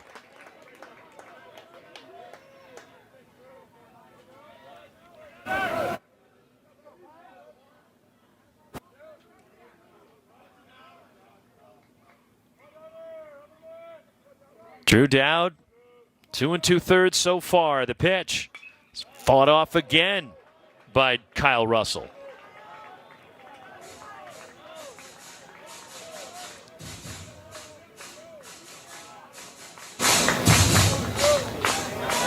Two balls, 2 strikes. Dowd has been in a valuable role for David Esker this year. Full count. Talked to Esker about it last weekend in regards to Dowd, if he would move Dowd into the rotation, and David Esker and his pitching coach Thomas Eager didn't want to go that route. Even as well as Dowd has pitched, he's been so valuable in this role. And he missed with a breaking ball, and a 2-out walk, and the winning run is on for Washington State. For Dowd, that's the 4th walk he has issued since coming in. One of them was intentional. So Will Cresswell is 0 for 4, will be the batter now. His ball in the 7th inning was that ricochet off Bowser that went to the shortstop Cobb. And was thrown out to end the bottom of the 7th inning. Kyle Russell, runner at first. Good speed over there, and Dowd makes a soft move that way.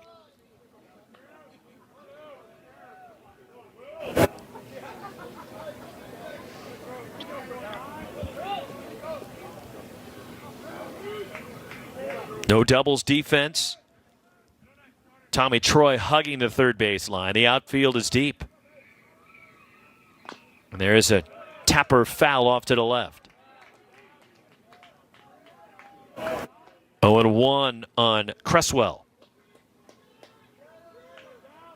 Game 2 of this series coming your way tomorrow at 3 o'clock here on Pac-12 Network. Quinn Matthews will make the start. Stanford's ace going tomorrow. Dowd a move to first. Well, the Cougars will counter tomorrow with Shane Spencer, who pitched tremendously against Cal last weekend. 0-1 on the catcher Cresswell. Fastball from Dowd just missed. 93 from the Stanford lefty, 1-1. Dowd taking a little walk. Thought he made a pretty good pitch. Short lead at first for Kyle Russell. The winning run at first base for the Cougars here in the bottom of the 9th with 2 outs. Dowd, another soft toss to first.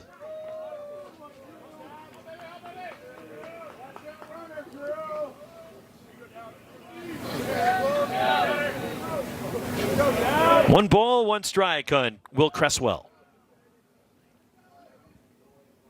Dowd the pitch. This one is skied out of play. Over near the Washington State indoor baseball training facility, the batting cages and workout stuff over there. Over near the beer garden, which is emptied. It's getting late into the night here in Pullman. But the Cougs still going strong, though. 1-2 the count on Cresswell. Dowd, the move to first. Russell does not have a big lead to begin with.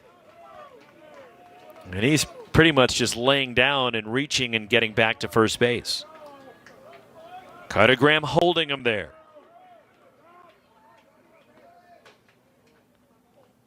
Did he go? Yes, he did on the swing.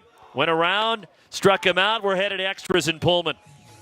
5-5 as Drew Dowd puts up another 0. Top of the order coming up for the Cardinal as we head to the 10th.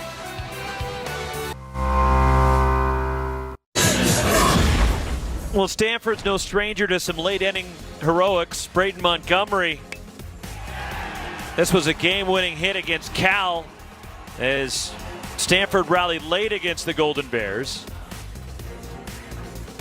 And then last Friday night, Malcolm Moore, this sac fly in the bottom of the ninth, giving Stanford the winning run as Tommy Troy raced home for the Cardinal. Stanford used to having some late inning heroics. And Tommy Troy is the reason we're still here. His 3-run homer in the 7th tied the game at 5. He's on deck as Saborn Campbell leads it off in the 10th against Caden Kalber's retired 7 straight. And Kalber delivers ball 1. Carter Graham will be due up 3rd for Stanford here in the 10th. Extra innings on the Palouse tonight. Game 1 of this series. 1-0 pitch, grounded foul by Campbell, 1-1. So a late comeback by Stanford. After Washington State led it 5-1, 5-2 with 2 outs in the 7th when Tommy Troy's 3-run homer tied the game. Off of Kalber. And he has not given up a base runner since. Inside, 2-1.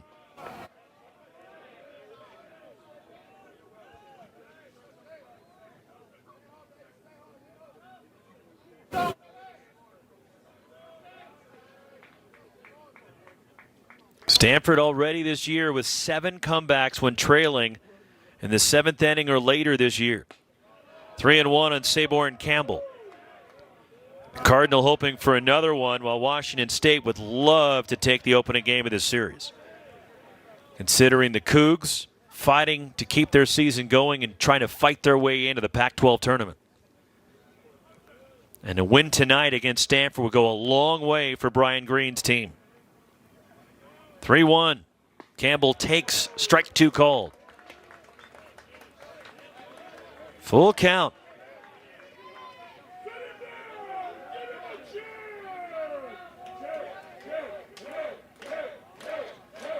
Three and 2 on Saborn Campbell leading off the 10th. Kalber. The pitch, ground ball to first, scooped up. Sam Brown handles it, 1 out.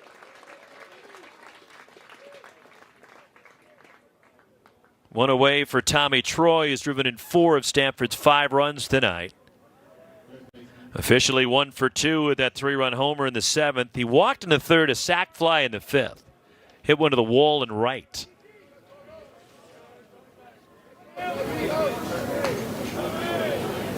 Tommy Troy has scored a run now in 10 straight games, coming in on that homer earlier. Kalber's pitch. Troy takes a strike.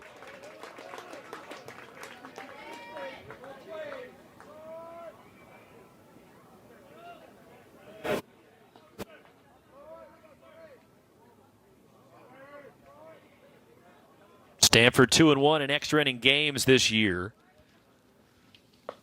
as it's 1-1 on Tommy Troy. Stanford opening weekend of the year won at Cal State Fullerton in 10.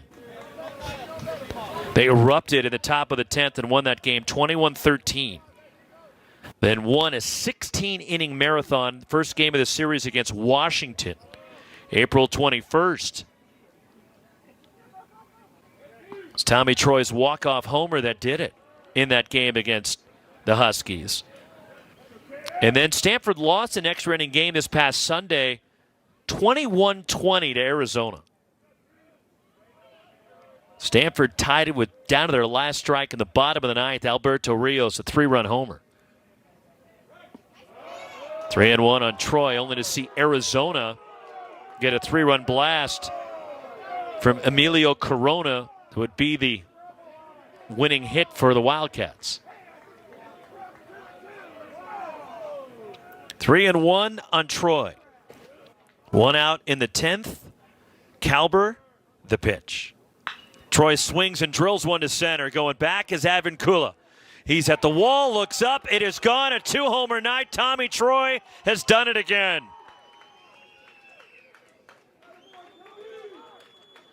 Tommy Troy, just to the left of dead center, a 2-homer night. He is driven in 5, and it's 6-5 Cardinal.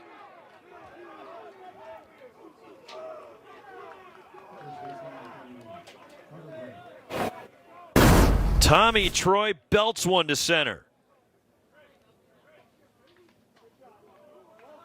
And he connects off Caden Kalber. And the first lead for the Cardinal tonight. Carter Graham, the batter, 1 for 4. Troy drills one to center, and Graham takes ball 1.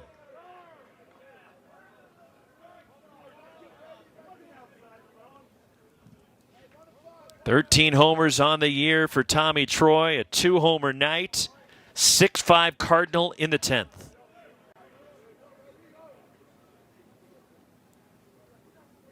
Swing and a miss by Graham, 1-1. Checking down toward the Stanford bullpen. Their closer, Ryan Bruno, is getting up. Now that the Cardinal have taken the lead.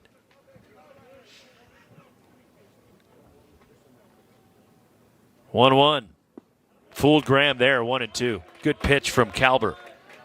As Kalber had retired 8 in a row prior to that home run from Troy. And it was Troy that had the last hit for Stanford, that 3-run homer in the 7th.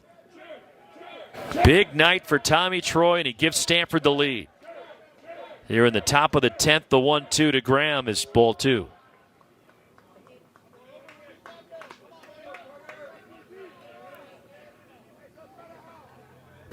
Two and 2 on the Stanford first baseman. Braden Montgomery on deck as Bruno's hiding behind the side of the building there. He is warming up, trust me. Way outside to Graham. If you're looking at the bottom of the 10th, by the way, the Cougars will have 9-1-2 due up. There's Bruno. Power lefty. Jake Harvey, Jonah Advincula, and Sam Brown are due up. 3-2 to Carter Graham from Kalber. Pulled sharply past third. Foul.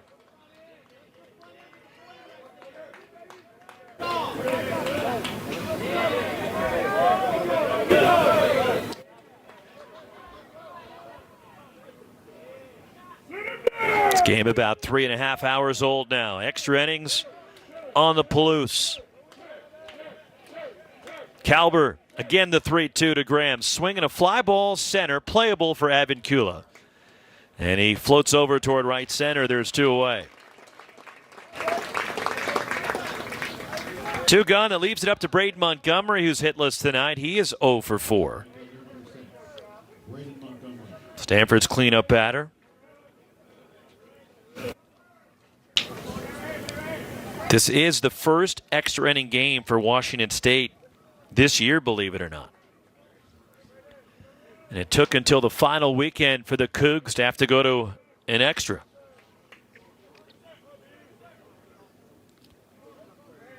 Kalber the pitch. Montgomery to center, going back is Advincula. Still going back at the wall, looks up. It is gone, dead center. Braden Montgomery. 14th home run for Montgomery. The Cardinal have hit a couple of solo blasts in the 10th and now lead 7-5.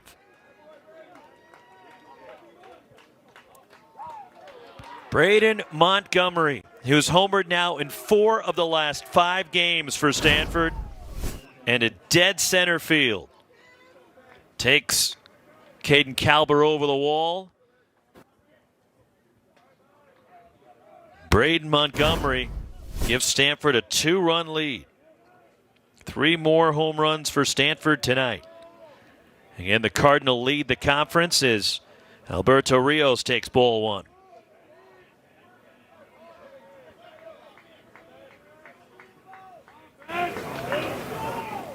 "95 homers now in the year for Stanford. Washington State has hit 4 home runs tonight. Kalber's 1-0. Outside ball 2 to Rios.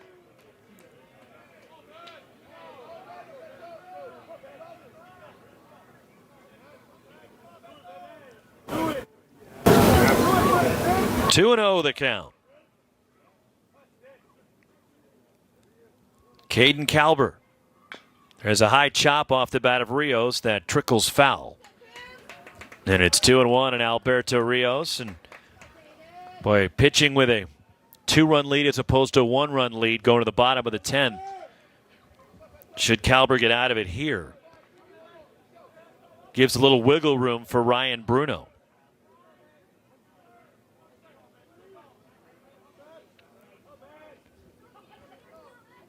Two-one pitch to Rios. Fouled it off at the plate, off his front foot. He's got that shin guard on to protect the front foot. 2-2.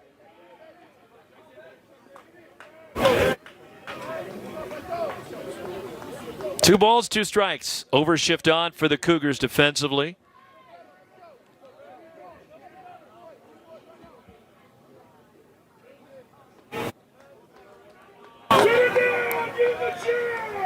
Two and two on Alberto Rios. Caden Kalber the pitch. Swing and a drive, slicing foul. Down the right field side.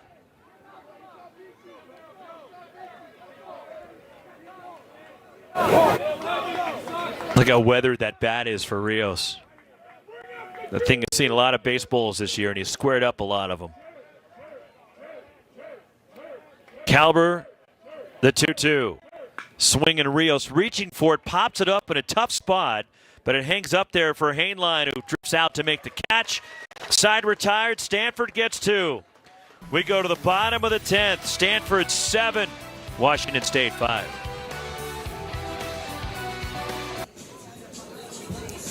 Ryan Bruno trying to close it out and preserve game 1 for Stanford. The closer, Bruno, with 6 saves on the year. Now, he does have an ERA near 5.5. But he has 43 strikeouts in 26 1/3 innings. But walks have been an issue. Control was a problem for him early in the year. He's been much better recently. And there's the ERA of just under 5.5. Now, he was touched up and took the loss against Arizona this past Sunday, as the homer hit by Emilio Corona was the difference for Arizona. And Bruno did give it up. But Ryan Bruno has been terrific recently, and he will face Jake Harvey, Jonah Advincula, and Sam Brown here in the 10th. After 3 hitless innings from Drew Dowd, did not allow a run, but he did walk 4. As all the other games have gone final in the conference, with the postponement, they'll play 2 in Tucson tomorrow between USC and Arizona. But Arizona State walked off UCLA. This is the last game going in the Pac-12. So Bruno, in his last 11 appearances, given up just 6 hits over 16 1/3 innings as a 1.65 ERA. He's got 28 strikeouts in 16 1/3 innings. So Bruno, the lefty, the junior from Wellington, Florida, down in South Florida, who was lights out in the postseason as well last year for the Cardinal. Jake Harvey walked in the 8th. He is 0 for 3. Fourth pitcher used by Stanford. Bruno's fastball at 97 is up and away. 5-5 was the score. Washington State thought they had the lead in the bottom of the 8th. It was Harvey that started that inning with a walk, and he draws ball 2. The play at the plate that was overturned on review when Jonah Advincula looked like he'd given Washington State the lead. Bruno missing down low. It's 3-0. And the last thing that Ryan Bruno wants to do is walk the leadoff guy. 3-0 the count on Jake Harvey. The pitch. And he walked him on 4, and now that will get the tying run of the plate for Washington State. Bruno walks Jake Harvey. Number 11, Jonah Advincula. Jonah Advincula, the batter, tripled and scored in the 4th. He is 1 for 5 tonight. So now the tying run at the plate. A leadoff 4-pitch walk for Jake Harvey.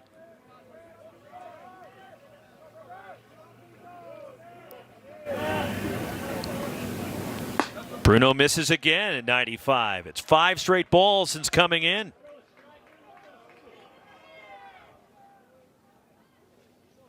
Ryan Bruno cannot find the zone, and that'll get a mound visit from Thomas Eager, his pitching coach. 5 straight balls. That's Bruno, who made 7 appearances in the postseason last year, was 1-0 and a 1.69 ERA. 20 strikeouts in 10 2/3 innings during the postseason last year.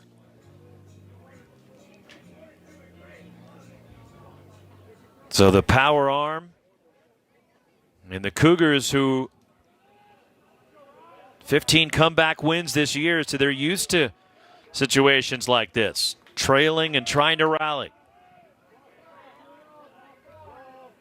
1-0 the count. Bruno misses again. 2-0 the count. Still has not thrown a strike since coming in. 6 straight balls. Harvey at first. Bruno's 2-0. Misses one more time. Ryan Bruno cannot find the strike zone, and Washington State just standing up there trying to make him throw it over the plate. And to this point, he has not been able to. There he does. Gets the strike at 95. 3-1 on Jonah Advincula.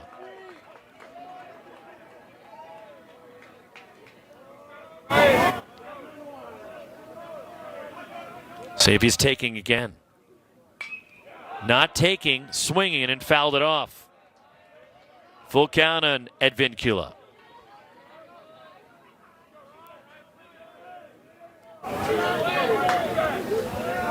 Full count, Harvey, the runner at first.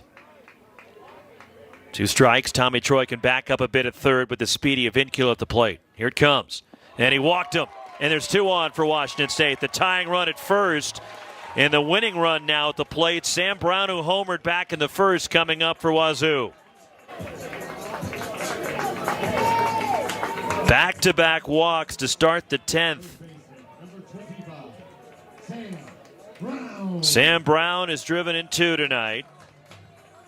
He is 2 for 4, a couple of strikeouts and a walk in addition to that home run in the first inning.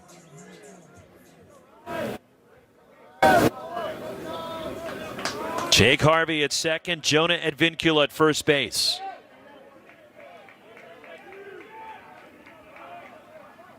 Strike 1, he blew it by him at 95.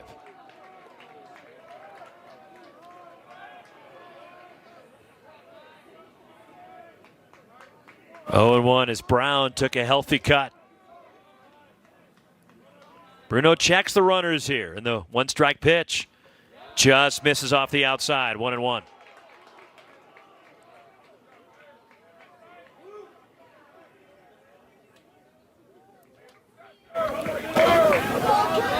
One ball, 1 strike. Nobody out, bottom of the 10th. Fouled off by Brown.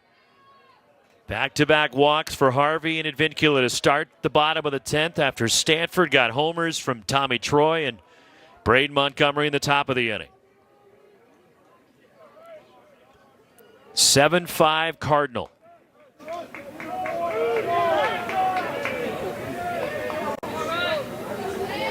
Ryan Bruno, the 1-2.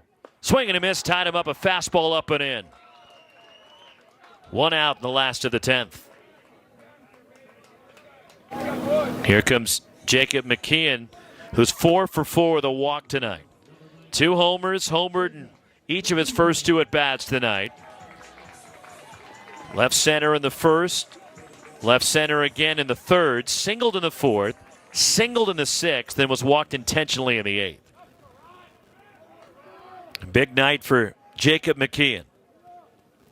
1 out. Jake Harvey at second. Jonah Advincula at first base.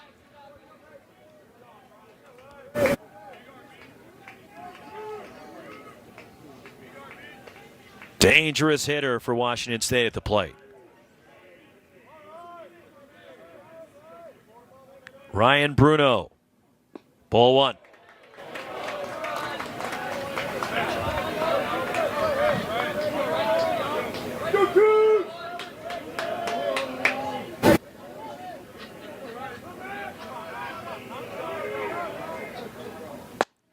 In tight to McKeon, it's 2-0. 96 from Bruno. No mystery to what Bruno's doing. He's just rearing back in good old country hardball. Just firing away, hoping to find the zone. Swing and a miss there. It's 2-1. Just rearing back and letting it rip.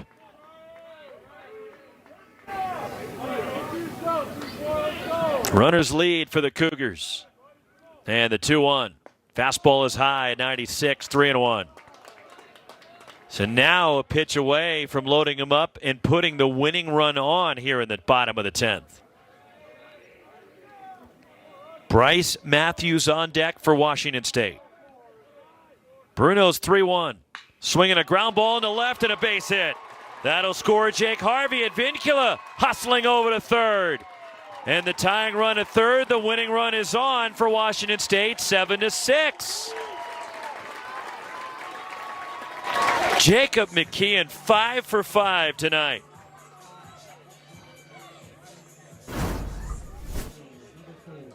And a sharp ground ball with Tommy Troy hugging the line, playing no doubles. That 5.5 hole there at short was open, and that's where Jacob McKeon grounded it through. So the leadoff walk comes around. 7-6 Stanford. And Matthews will be the battery at his first home run of the year tonight, back in the third. Bryce Matthews 3 for 5 tonight. And Brian Green summoning the offense for an offensive conference. Also, Jake Valentine, the third base coach, is joined in the meeting, and the plate umpire, Ramon Armendariz, going to break up the meeting as bottom of the 10th. It's a one-run game. So the tying run is Jonah Advincula at third, and the winning run is Jacob McKeon at first base.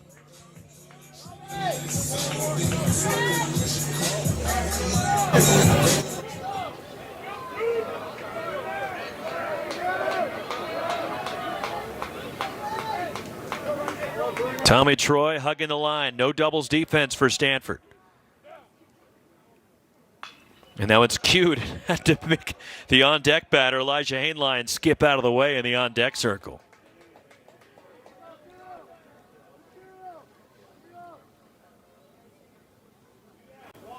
Oh, 0-1 the count on Bryce Matthews.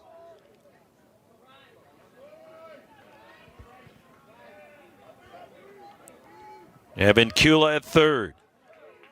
McKeon at first, being held by Carter Graham. Bruno's one-strike pitch, reaching for the liner on one hop to short. Owen Cobb to second. The turn on to first. Double play. Ball game, and Stanford has held on to win game one. Close play as Matthews racing up the first baseline, made sharp contact to one hopper to Owen Cobb. And the Cardinal escape, and the tying run at third base. And a double play ends it, and Stanford in 10. Hands Washington State a tough loss. The Cardinal rally late. Tommy Troy's three-run homer in the 7th tied it. Troy and Braden Montgomery homering in the top of the 10th. And then Ryan Bruno walked the tightrope in the bottom of the 10th and escapes. And the Cardinal now 35-14, 21-7. The Cougs 29-21, 10-17 in league play. And the Stanford Cardinal have won 8 out of 9, 11 out of 13. Drew Dowd the winner. Ryan Bruno the save.